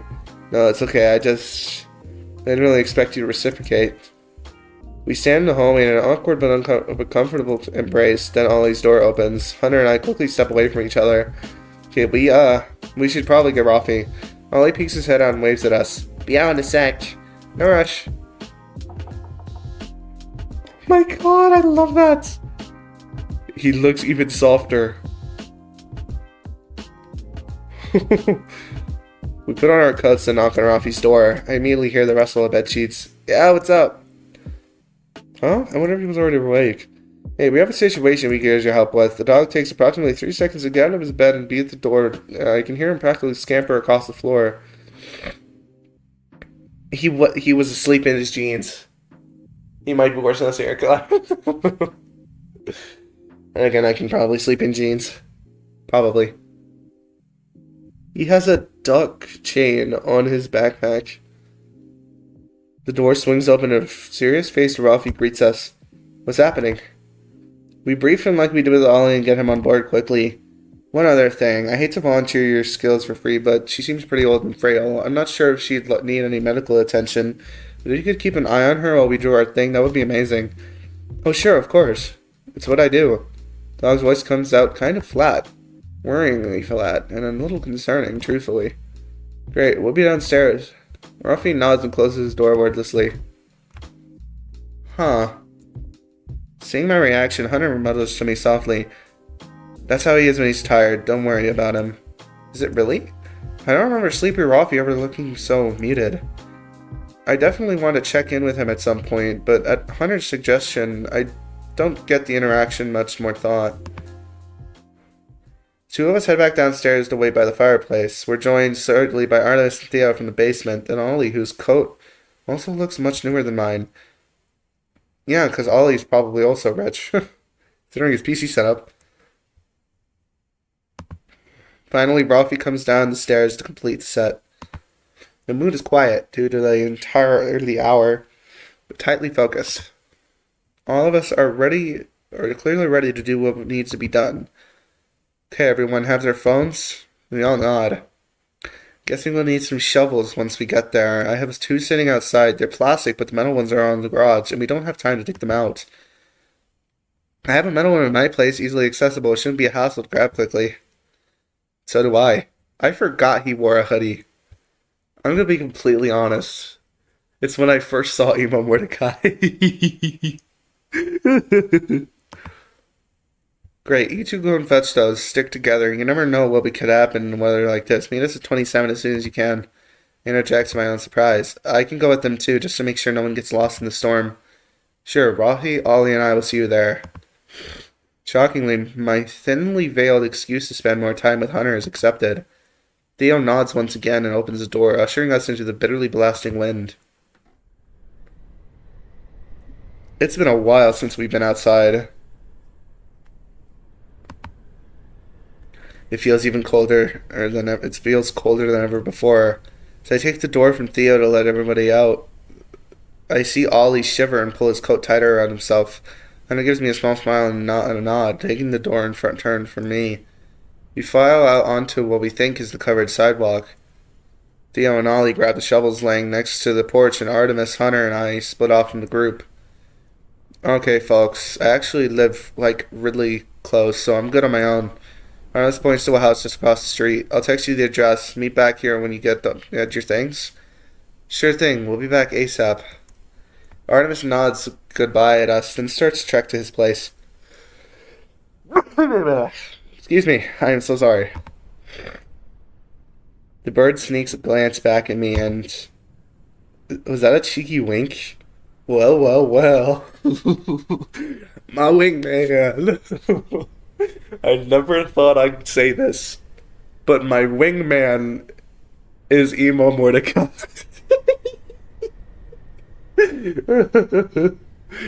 My wingman is Emo Mordecai, bruh.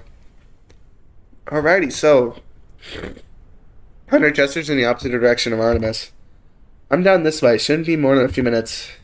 Held out his paw. I stared at it blankly and I realized what he wants. I'm trying not to lose a snow leopard out here, you know.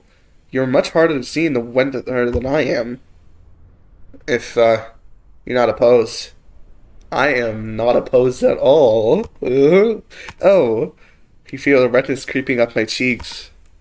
A few minutes ago we were hugging. Why does this feel more intimate somehow?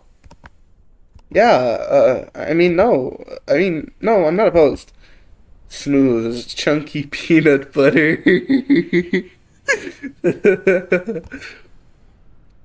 He laughs and wiggles his gloved paw. I slide my fingers into his. They were so warm. His glove was newer than mine, too. Off we go. The rest of the journey to his place is uneventful. Minus the blush I couldn't wipe off my face for about 85% of the time. Hunter's long strides cleared the path in front of us nicely, leaving deep boot prints for me to trace. We passed a dozen or so houses, most of them shuttered and dark, without a hint of their inhabitants. I wonder if they left for the winter, or if they're just tucked away inside, sleeping soundly and awaiting the storm's end. Here in the muffled white expanse, we could be the only two people in the world. It's just ahead now. Okay, hold on, my nose is clogged up again. I hate this. I hate that my nose is always clogged. Uh, wow. So he owns a nice house as well. He gestures to a snow-covered structure. I can make out the general shape of the house, but...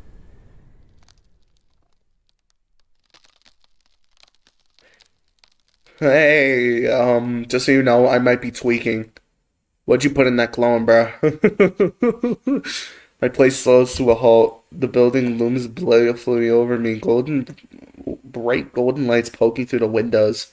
These walls, even the... Leo! Hunter squeezes my paw and I snap out of it. Alright, we're here. I squeeze my eyes shut for a second. And then open them back up and nod. Yeah, sorry, just tired. I need to apologize. So, this is your house? Well, that's a lot has changed in the past few days. It dawns on me how freaking big the place is. And that Hunter actually lives here. It must be loaded. The house is set far back in the street, separated by a brick and iron fence, and presumably an impressive front lawn. You can picture landscapers toiling away at the expense of green, hot summer sun shining overhead. I almost hear the roar of the riding mower. Hunter pulls me through the opening in the fence and makes his way up to the house, cutting a clearly familiar path through the snow. Shovel's in the garage, so I'm gonna run there really quick. Garage, got it. Without thinking, I start towards the side of the house to where the connected garage sits. Just around back at a view. Wait, hold on. Feel his paw rest on my arm and pull me gently back. Oh, sorry, is it not this way? That's just a bit quizzical, but good-natured smile. It is, but it'll be easier to just go through the house. Takes me paw again. Real good guess, though. Especially considering the driveway's all covered up. Yeah. Just a hunch. Here, come with me and you can wait inside. Alright. Come on, Leo. Put some lightness in your voice. Take some pep in your step. Be normal. Lead the way. When we reach the front door, Hunter pulls out his phone and presses a paw pad to the screen. We hear the sharp click of the lock, followed by a mechanical whir. He pulls it open and steps through. Come on in. His house is a smart house. His house is that house.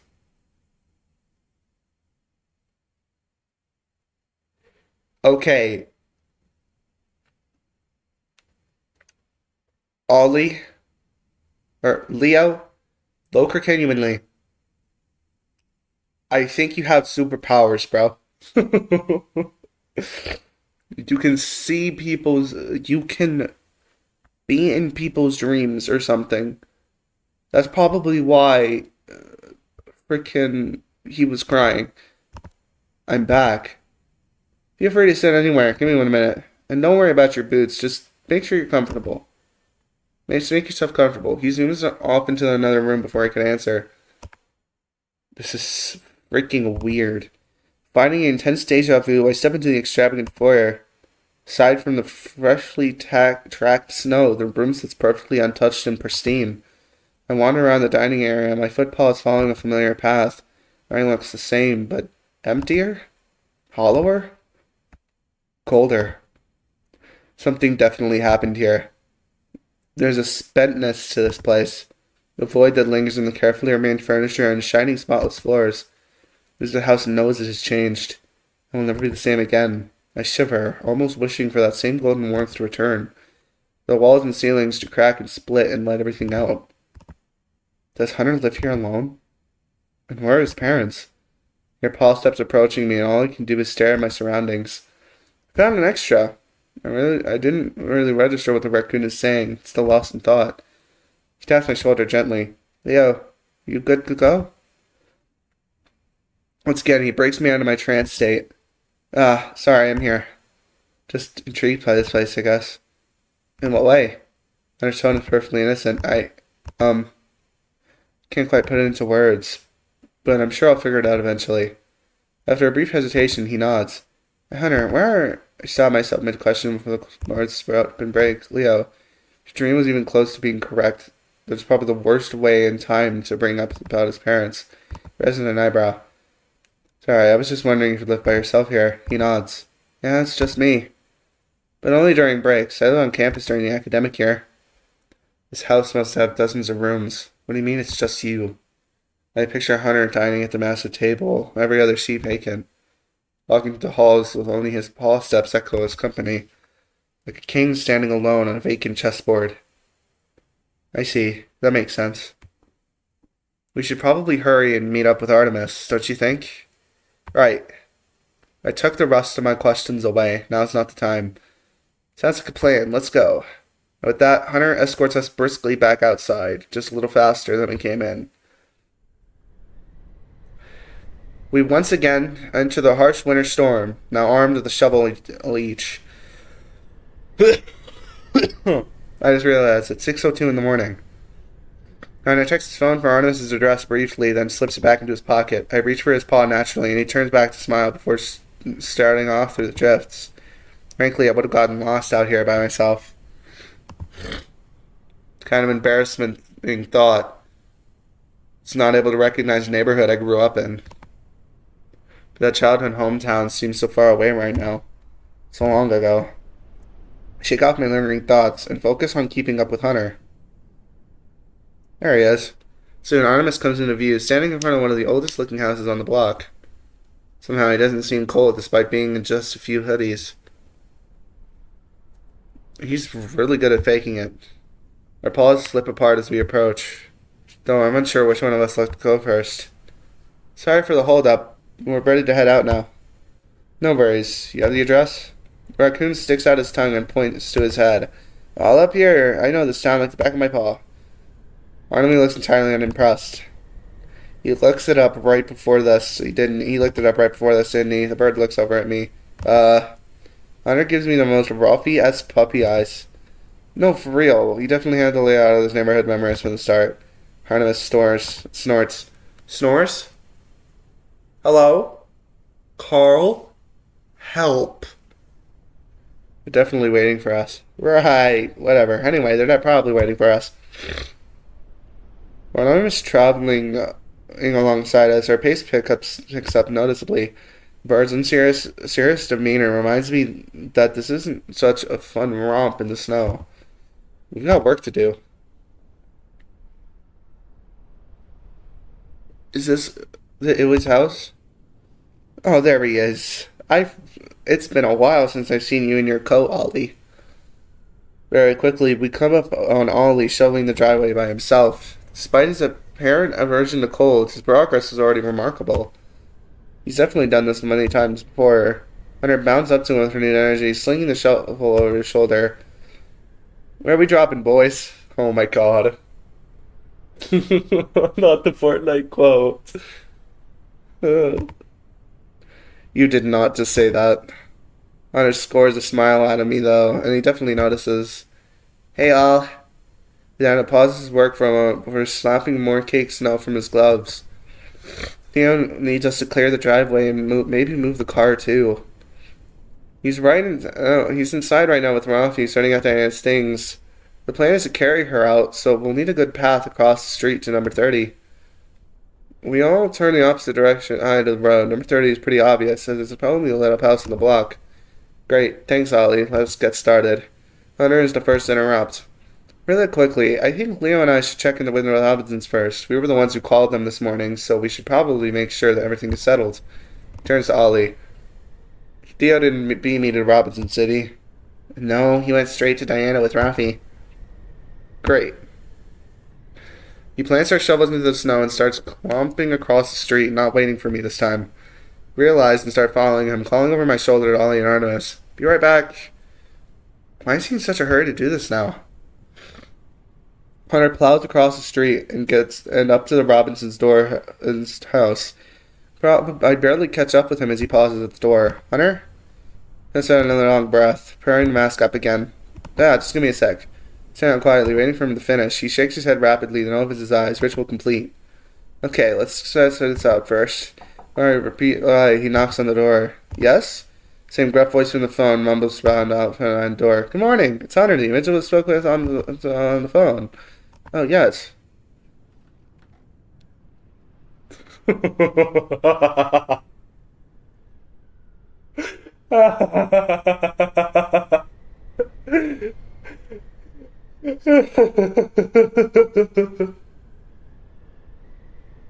don't know why I'm laughing, but he looks like a douchebag. He looks like a Robinson.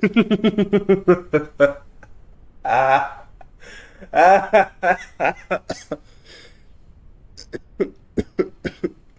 Eh. The grumpy-looking groundhog could only be Tom Robinson. He looks angry at baseline. Sharp, beady eyes, a dipped, constantly furrowed brow, and a tense, forward-leaning posture, as if at any moment he might lunge. Near complete at odds with his pristine, polite phone manner, the businessman's persona he's been putting on. He ignores me entirely and fixes his gaze on Hunter, scoring him with his eyes. You look much younger than I expected. Supposedly complimentary words, spoken with an artful hint of disdain. He stiffly offers a paw. Tom Robinson. A pleasure. Hunter replies back evenly, gripping Tom's paw tight. I think I can almost see Tom wince when it happens. No, the pleasure's truly mine. Please come in.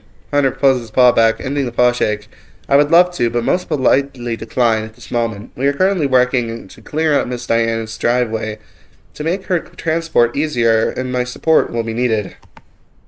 Tom narrows his eyes, annoyance breaking through. I think we both see Hunter's game. Denying Tom the home field advantage and letting the frigid weather wear him down. I see. I'm just checking in prior to helping with Diana's move to make sure that you are prepared to accommodate her. Is everything ready for her transfer? We have arranged everything, yes. He gestures inside to the couch in the middle of the living room. We will have her stay here for the time being. Food and water will be provided, and there is a shower with a bathroom accessible in the downstairs area. Hunter nods. Excellent. Before I go, let's take some time to sort out your compensation. Tom's eyes gleam with a grotesque, almost nauseating light. Fantastic. I went ahead and performed a quick analysis of nearby hotels in the area and the rates. According to my research, the average 4-star hotel is running for about $200. We consider a standard resort fee, and I feel my claws extend, and I ball a fist to keep them from shouting. Resort fee? She's staying on the freaking couch. She's not exactly running an elite establishment here. Thankfully, Hunter cuts him off. I appreciate your diligence and research. How does that 200 a night sound? I can arrange it at this moment for you. Say, the next 2 nights? Tom seems taken aback by how easily Hunter throws out that figure, but he hides his expression quickly. That sounds more than fair to me. Hunter produces a fancy-looking checkbook from his coat pocket. When did he slip that in? And rapidly fills it out. He removes the check with a loud, crisp tear and hands it to Tom. I find that I included a bit extra to cover any possible fees or inconveniences. Very kind of you. As Tom reaches triumphantly for the check, Hunter pulls it away. A slick, practiced flick of the wrist. Their eyes lock. In a heartbeat, the raccoon's polite, friendly demeanor turns steely, gaze glaringly sharp. I trust this financial agreement will stay between us two. Tom blinks back at Hunter, and I catch a hint of a new emotion. Fear? Maybe regret? I can't tell for sure. Wow, Hunter is putting fear into that man.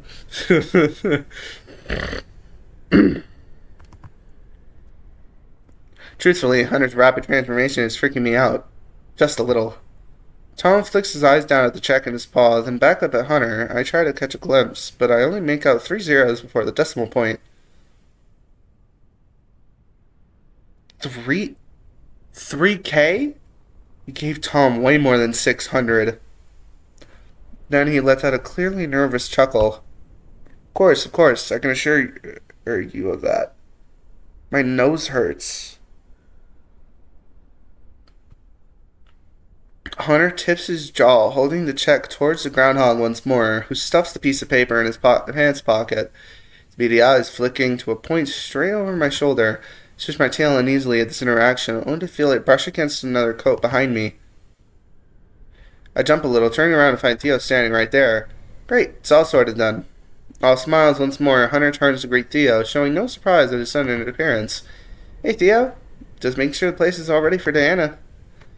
Theo gives Hunter a look, then Tom a slow once over, and, usually brusque for Theo, his tone is short and annoyed, much like Tom. Trying not to laugh too hard internally at my own joke. Now seems like a bad time. It was sorted, as Mr. Robinson just confirmed with me. We're ready to move her. And a long, awkward silence. Good to hear. We'll be back, Tom. Fine, we're ready. Tom lets his normal gruffness seep back into his tone. Now, if you don't mind, you're letting in a draft. Knock when you're here. Tom shuts the door on us unceremoniously. I look over at Hunter, just in time to see the last hint of piercing gold leave his eyes. He looks back at me and smiles. Can't tell if it's real or not anymore, but I give him one back. I give one back at him. You two are on top of it today. Theo breaks up over a little moment. Did Tom give you any trouble? Not at all. How's Diana? Rafi was finishing up with her. Had a bit of a health incident while we were getting her ready, so we were stalled for a bit. Uh-oh. All the more reason for us to hurry then. Raccoon starts down the porch steps. What kind of incident? Well, she alright? Hunter interrupts, turning back to face us. Yes, she's stable for now. Good. Now let's head out? This question feels more like a demand, despite his light and easy tone. For a brief moment, Theo nods stoically and follows him down. With a swish of coats and tails, the two of them start trekking across to number 27 once more. I stand there, still processing everything that happened in the last 5 minutes. Remember to follow behind the two of them this time. Was my question that bad? Was it weird to ask what happened to Diana? Everything was just a little on edge, that's about it. I miss myself somewhat for now. I'm itching to sit down with the raccoon and debrief this all later, though. Come on, Leo, keep up. Don't make Hunter snap you back to reality for the third time today. As we walk back to Diana, I notice snow already building up on the shoveled pathway, Wizard ignoring the hard work that her crew already put in. Artemis greets us out front, already hoisting his shoulder for another round. Ollie's inside with Rafi. I think they're about ready. Thanks, Artemis. Fox nods and leads us along the inside of the side of the house. His grips mottled the doorknob and twists, leading to some kind of force to open the ancient door. Is that an arm? What happened to this place? The combined stench of cigarette smoke and mildew hits me like a wall. She's smoking? At 90? I recoil and bump into Hunter, startling him. Hey, you good? Yeah, sorry, just a second later the smell hits him too, and I don't have to explain anymore. He makes a face that only earns a smile out of me, but he would quickly refocus, noticing Theo beckoning us inside. As we step through the door, stomping our boots on the nearly destroyed welcome mat, and now reads WL Co-E, I hear Ollie's voice from the other end. Alright, Diana, we have all your things set here, pair. We walk down a small entryway into the colored living room. Wow, she is old. She looks a lot young. She looks younger than 90, I'm not even gonna lie. This is our first time seeing Rafi's coat. She looks rude. Spot them immediately. The old woman stares warily from her distressed armchair, one milky eye glaring past me into nothing. Even bundled in a thick coat, she looks tiny. Though Theo is the first to enter, followed by myself. Hunter quickly lags behind. We walk in. Diana keeps her gaze fixed on Theo, as if waiting to catch him stealing something. They exchange no words. Instead, the fox addresses Rafi, who is kneeling on the floor next to the armchair, fiddling with some kind of medical kit. You ready? Yeah. Faster we get her to the Robinsons, the better, but we're okay right now. Sinking another look at Diana, trying not to obviously stare. She looks pretty awful. Good thing Theo discovered her when he did. Hunched, rail thin and trembling, but with an obvious attitude that's smoldering behind those little eyes. Why did I put little? There's no little there. Oh, the voices. The voices. As I watch, she conjures a beaten up old flask from the cushion of her easy chair and shakes it, listening for the telltale slosh. She grimaces and knocks it back before tossing it onto the floor empty. How long has she been sitting here in this terrible, horrible old house? Does she ever even leave? Maybe for a grocery haul once a month? An intrusive thought wheels its way into my head before I can catch it. Oh god. Can I end up like this 60 years down the line? Will I even make it that far? Okay, everything else you want packed? We can always come back for stuff too. Sally approaches, her gaze shifts towards me and I quickly turn away, looking for... Wait, where's Hunter? All else forgotten, I scan the room, half expecting him to already be holding a bag for Diana, but he's completely out of sight. Hey, anyone see my voice peters out under Thurl and Ralphie's intense discussion, the simultaneous conversation Ollie is maintaining with Diana? Seems like they've got things covered here. Surely I've got a little time to backtrack and find Hunter? Trace my steps to the entry hallway and spot him immediately.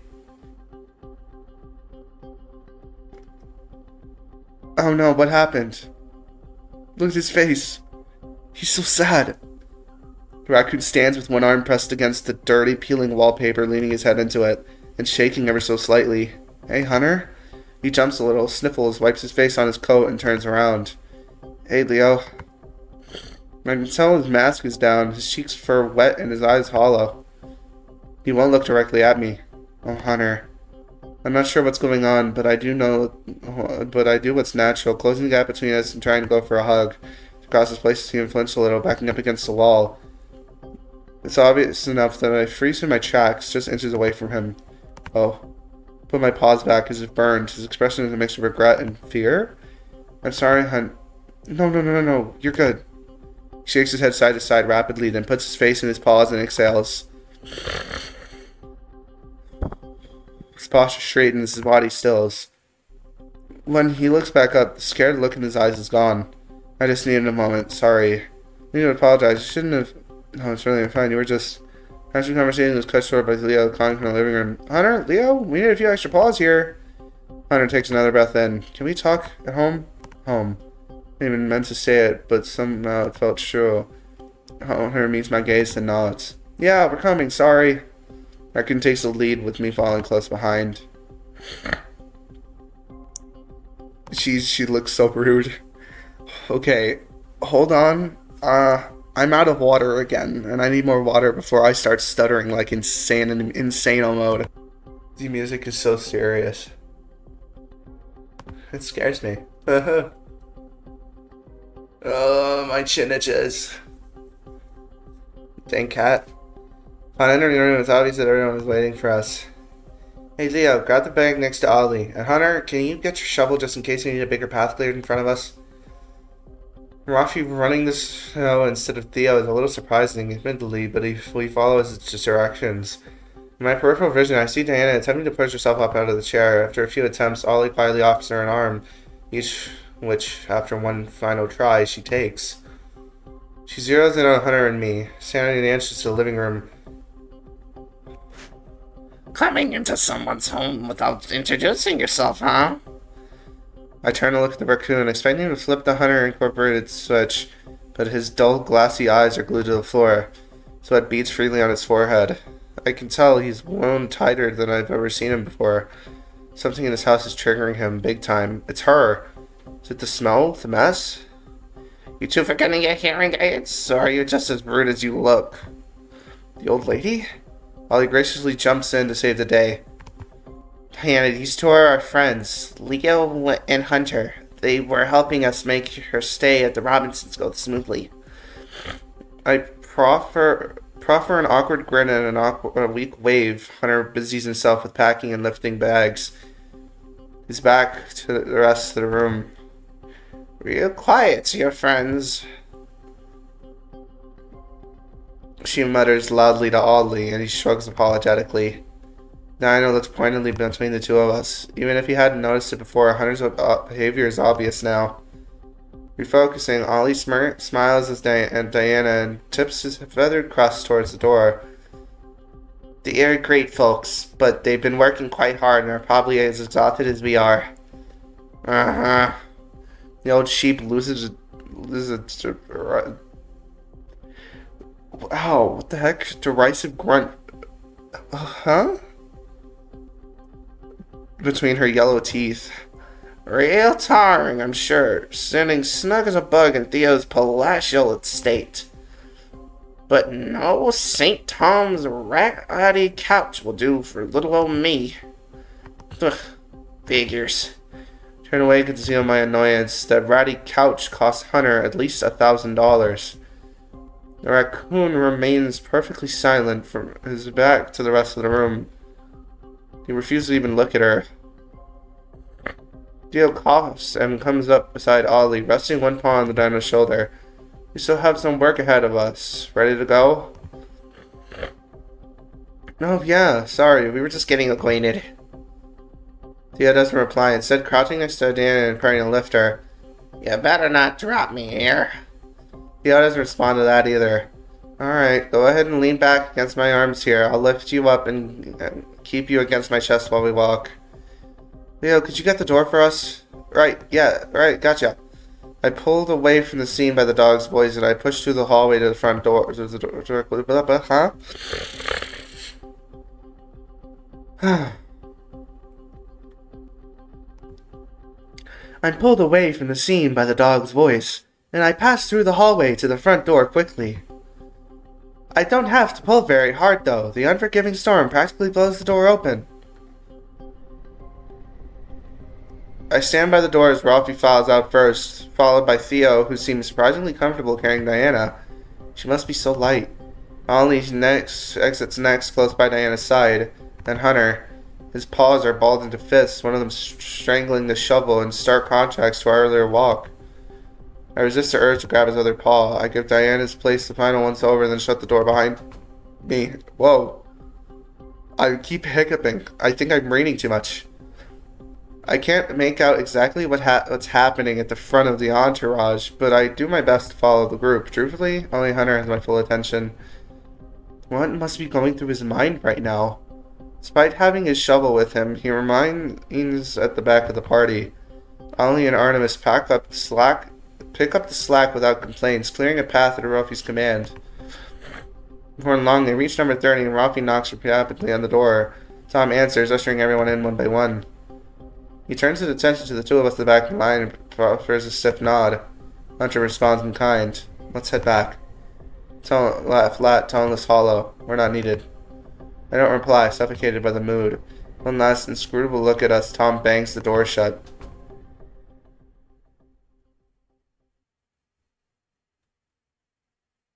Oh no. Okay, let me save. Look, guys, it's 6 in the morning. I should sleep. But I don't want to sleep yet. I don't want to go to sleep yet. I want to finish this first.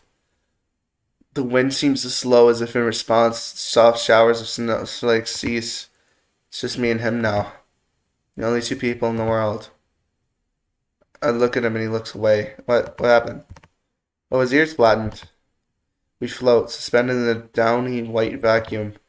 Hunter turns and walks down the center of the street. From the slope of his shoulders and the careless shifting of his feet, looks like he'd just be walking forever. Destination unknown. Follow his silent lead back down the path to Theo's house. Theo's front door is unlocked, luckily, and Hunter lets us both in. He heads straight for the stairs, but I find myself frozen in thought, standing stock still at the entrance, hesitant to fully step through. Turned around and waves me over. Come on, we can talk. His ears perk up at the invitation. My ears perk up at the invitation. His ears. His ears? Carl? I know I haven't talked to you in a while, but please, let me read. And I pad over quickly, keeping close behind him as he walks to his room. He shuts the door behind us and takes off his coat. Then he sits on the bed, patting the spot next to him for me.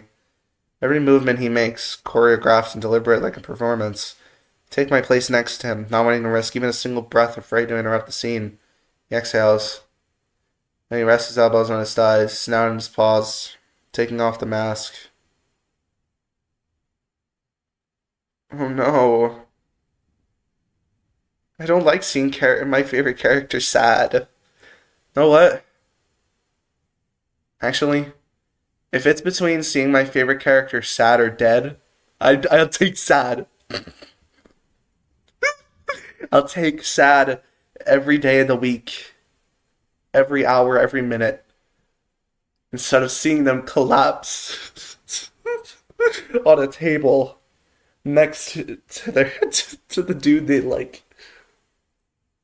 I'm getting flashbacks to Danganronpa Antebellum. Danganronpa Antebellum Lockdown is giving me flashbacks. Get out of my head! Get out of my head! Huh?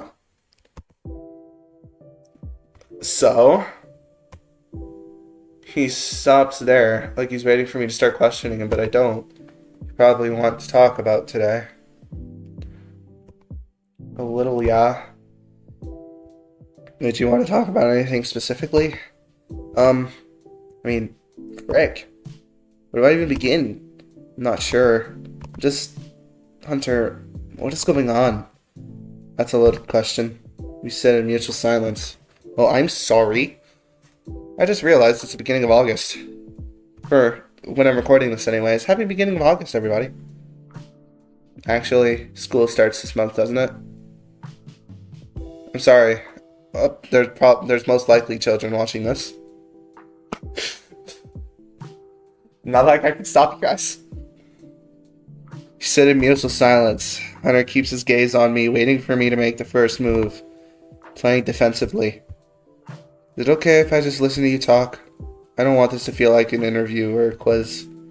I want you to tell me what you want to tell me. I want to let the conversation breathe. He takes a moment to consider my question. Maybe weighing how much to say, how to say it, and I just wanted to resolve the situation. I was stressed, everyone was stressed, and I felt like I had the tools to make the whole mess much easier for everyone. The tools being money. He drops his eyes and turns away from me. Yeah. I don't want to get all touchy or braggy, or I don't even know. Money's a hard thing for a lot of people, so I don't talk about it. But yeah, my family didn't exactly struggle financially, especially when I was growing up. Past tense. Everyone I've seen, an understatement. And this issue with Tom, I mean, I could clear it off the board with an insignificant amount of money. To me, anyway. He wanted to keep Theo out of it. He shifts a little, unlacing his paws and lacing them together again. The bed creaks softly. Well, I think you picked up on it too. It's pretty obvious that things are icy between them. I'm sure there's history, and I don't want to tread on Theo's tail by looping him in. Oh, the way you phrased it. It seemed like a bribe, so Tom would keep his mouth shut. I saw how much you... Yeah, and I did that because I made things easier. Because it made things easier. His voice picks up in volume just slightly, his frustration earning a tiny flinch from me. He notices instantly. Sorry. He holds up his empty paws like he's showing me he's not dangerous. Then he hides his snout in them, looking away again. I'm sorry, I really am. I didn't mean it like that. I let out a breath. No, it's okay. I've been trying. It's been a trying day already, I understand. No, that's not an excuse. He squeezes his eyes shut for a moment. It's just, I know I have access to these resources. What good are they doing just sitting in my pockets and collecting dust?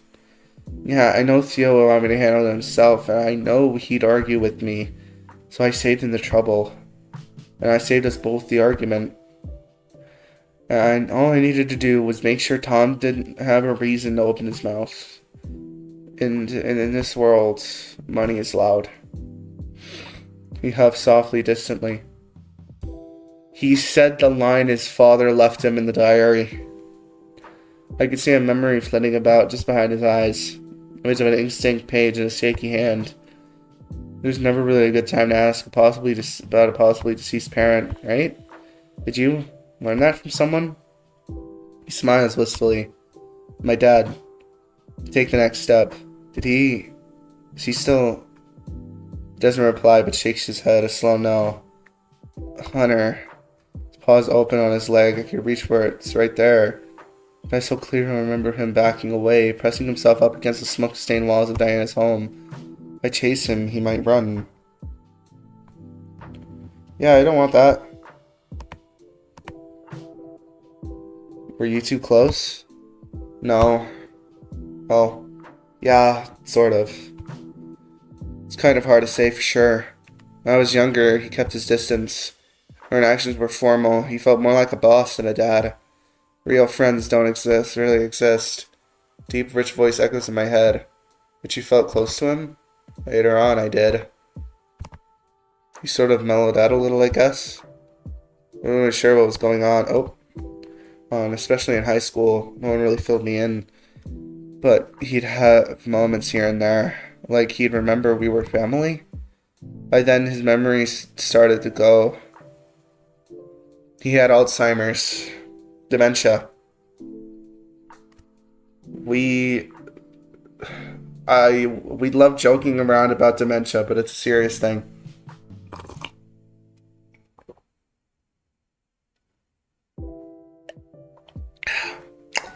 We love joking about dementia, but it's a serious thing.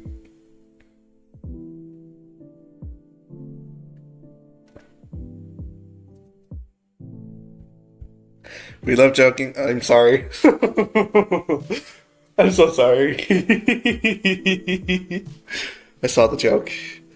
But I guess maybe he forgot that he was trying to raise some corporate businessman in me. He says it so matter-of-factly, as if the words held no weight at all. Not quite sure how to put it. The more he forgot, the more he seemed to share with me. I almost could have called him a good friend towards the end, but not a father. He sighs. I'm not sure. That was a few years ago at this point. Yeah, when you were still a teen. Or no, early college. Because that's when you broke your arm. Tried to convince myself that I don't feel sad, that I don't miss him. For the most part, I think I've succeeded. I didn't miss what he was, I know. I think maybe I miss what he and I had. Whatever that was. Where's your mom? He shifts his gaze from the floor back to me. Conversation feels done. There's a moment where I don't ask. I flash back to that grim, panicky moment in Diana's cluttered hallway. His fragile, frightened expression. Our exchange that was certainly heavy, but I wasn't scared. What was it that triggered him so badly? I feel my next question, the logical next question, start to boil over, bubbling up and out of my mouth. What about...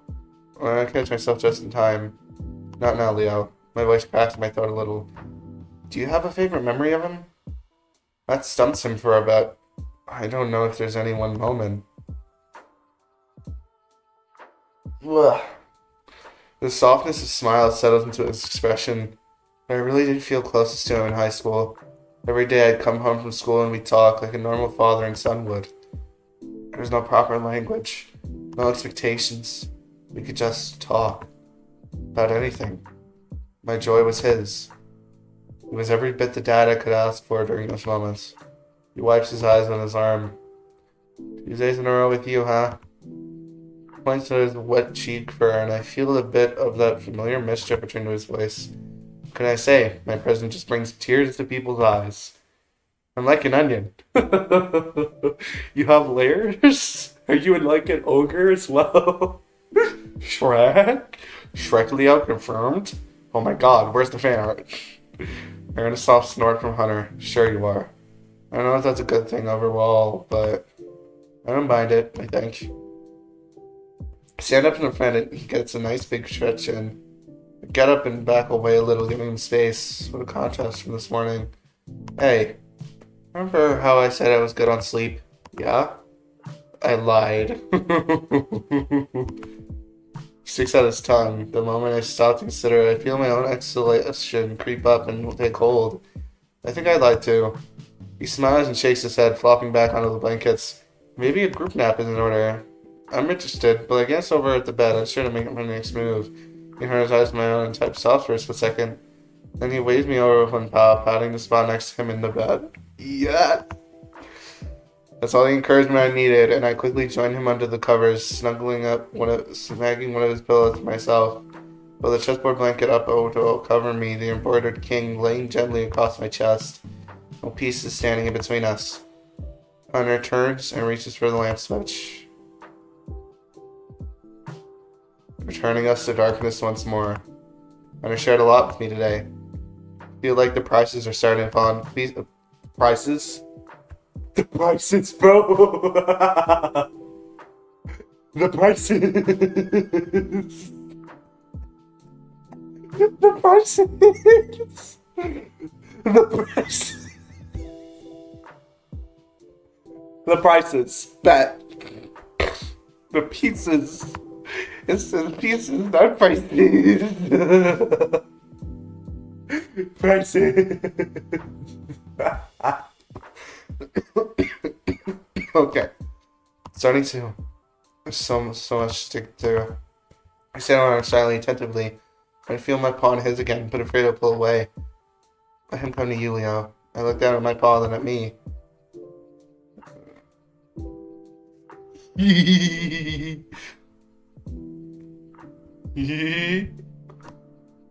I don't know what to make the thumbnail at this point. Then he reaches to take my paw, squeezing it gently with his, so I don't lose track of you. I let out a breath, and with it, the memory of his panic face. I feel myself physically relaxed, steadied by his presence.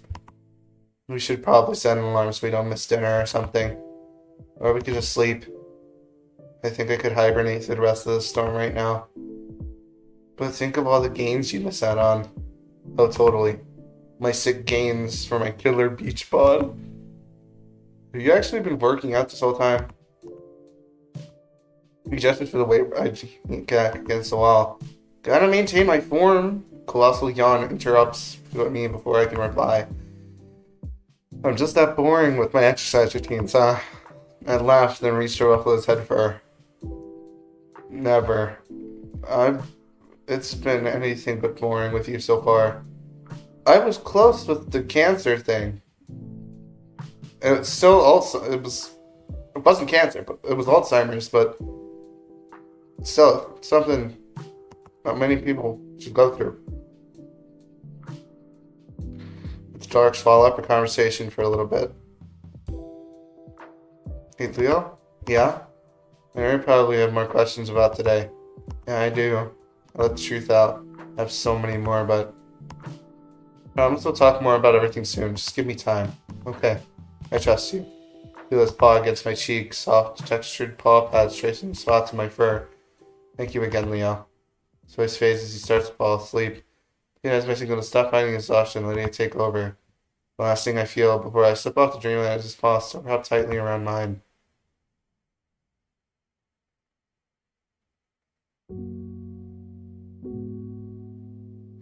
Oh, it's the end! Oh, thank you so much for playing so far. Promises to Keep has been a true labor of love to all of us. We appreciate your interest and support. Promises to Keep is 100% independent and 100% AI free from conception to release.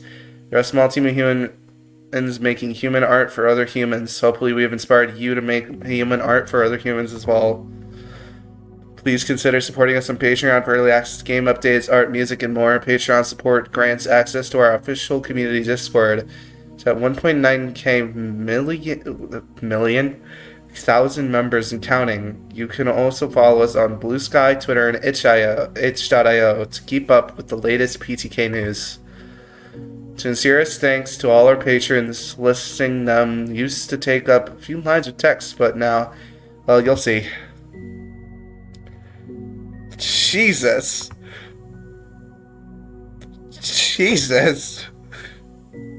Oh my god. Oh Lord. Oh Jesus. Special thanks to Mike Wolfster for coding assistance and to Natsu for being an excellent rubber duck. And our warm wholehearted gratitude to everyone who reads and enjoys Promises to Keep. You are why we create.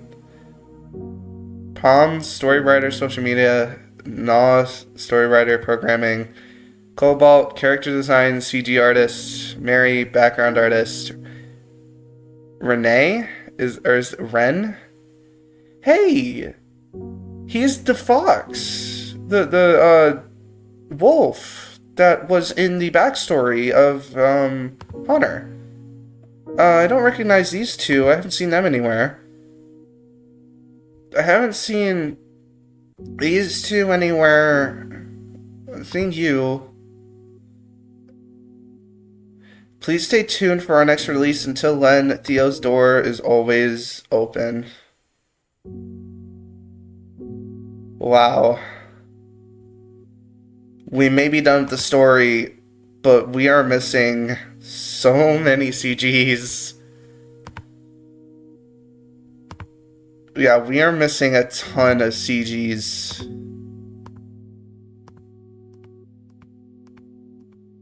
Pages full. Pages full of CGs. So we are not done yet in the slightest. As you all know, I like to play through all of the story bits to get every bit of story that I can, as well as see all of the stuff, all of the gallery things to get everything that I can. It gives me more content and more stuff for these characters I am enjoying. I mean, I did the Hunter romance route. I'm winning already. I'm winning. I'm winning. We're sleeping together. I really hope the devs don't watch this. The devs watch this. They're either gonna think I'm weird, or they're gonna be happy that, and that's the effect that they wanted to put. Okay. Anyway, but you guys, that is all of the main run for Promises to Keep. Next video of Promises to Keep, you guys, I'm going to be running through the rest, some side stuff, maybe all of it, I don't know. But this is really fun. This has amazing art. Go support the creators. It should say please like the software preference. No, wait. Help. How do I see the credits again? Actually, you know what? I can just load it from here. Go support all the Promises to Keep devs. They worked really hard on this. Palm, Nah, Cobalt, Mary, Ren or Renee. I don't know how to say that. I'm so sorry. If I'm getting it wrong. And considering that it's only a 5-person team, there's only 5 people working on this. It's amazing. I'm gonna take off my headphones now and sit up. Okay. This was really good. The art is fantastic. I love how the CGs look. The characters look amazing. Hunter especially.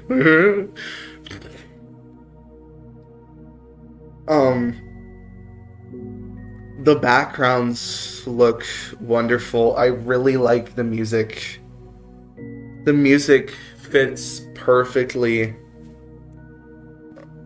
I love every single bit of this game. This is one of my favorite visual novels that I've ever played.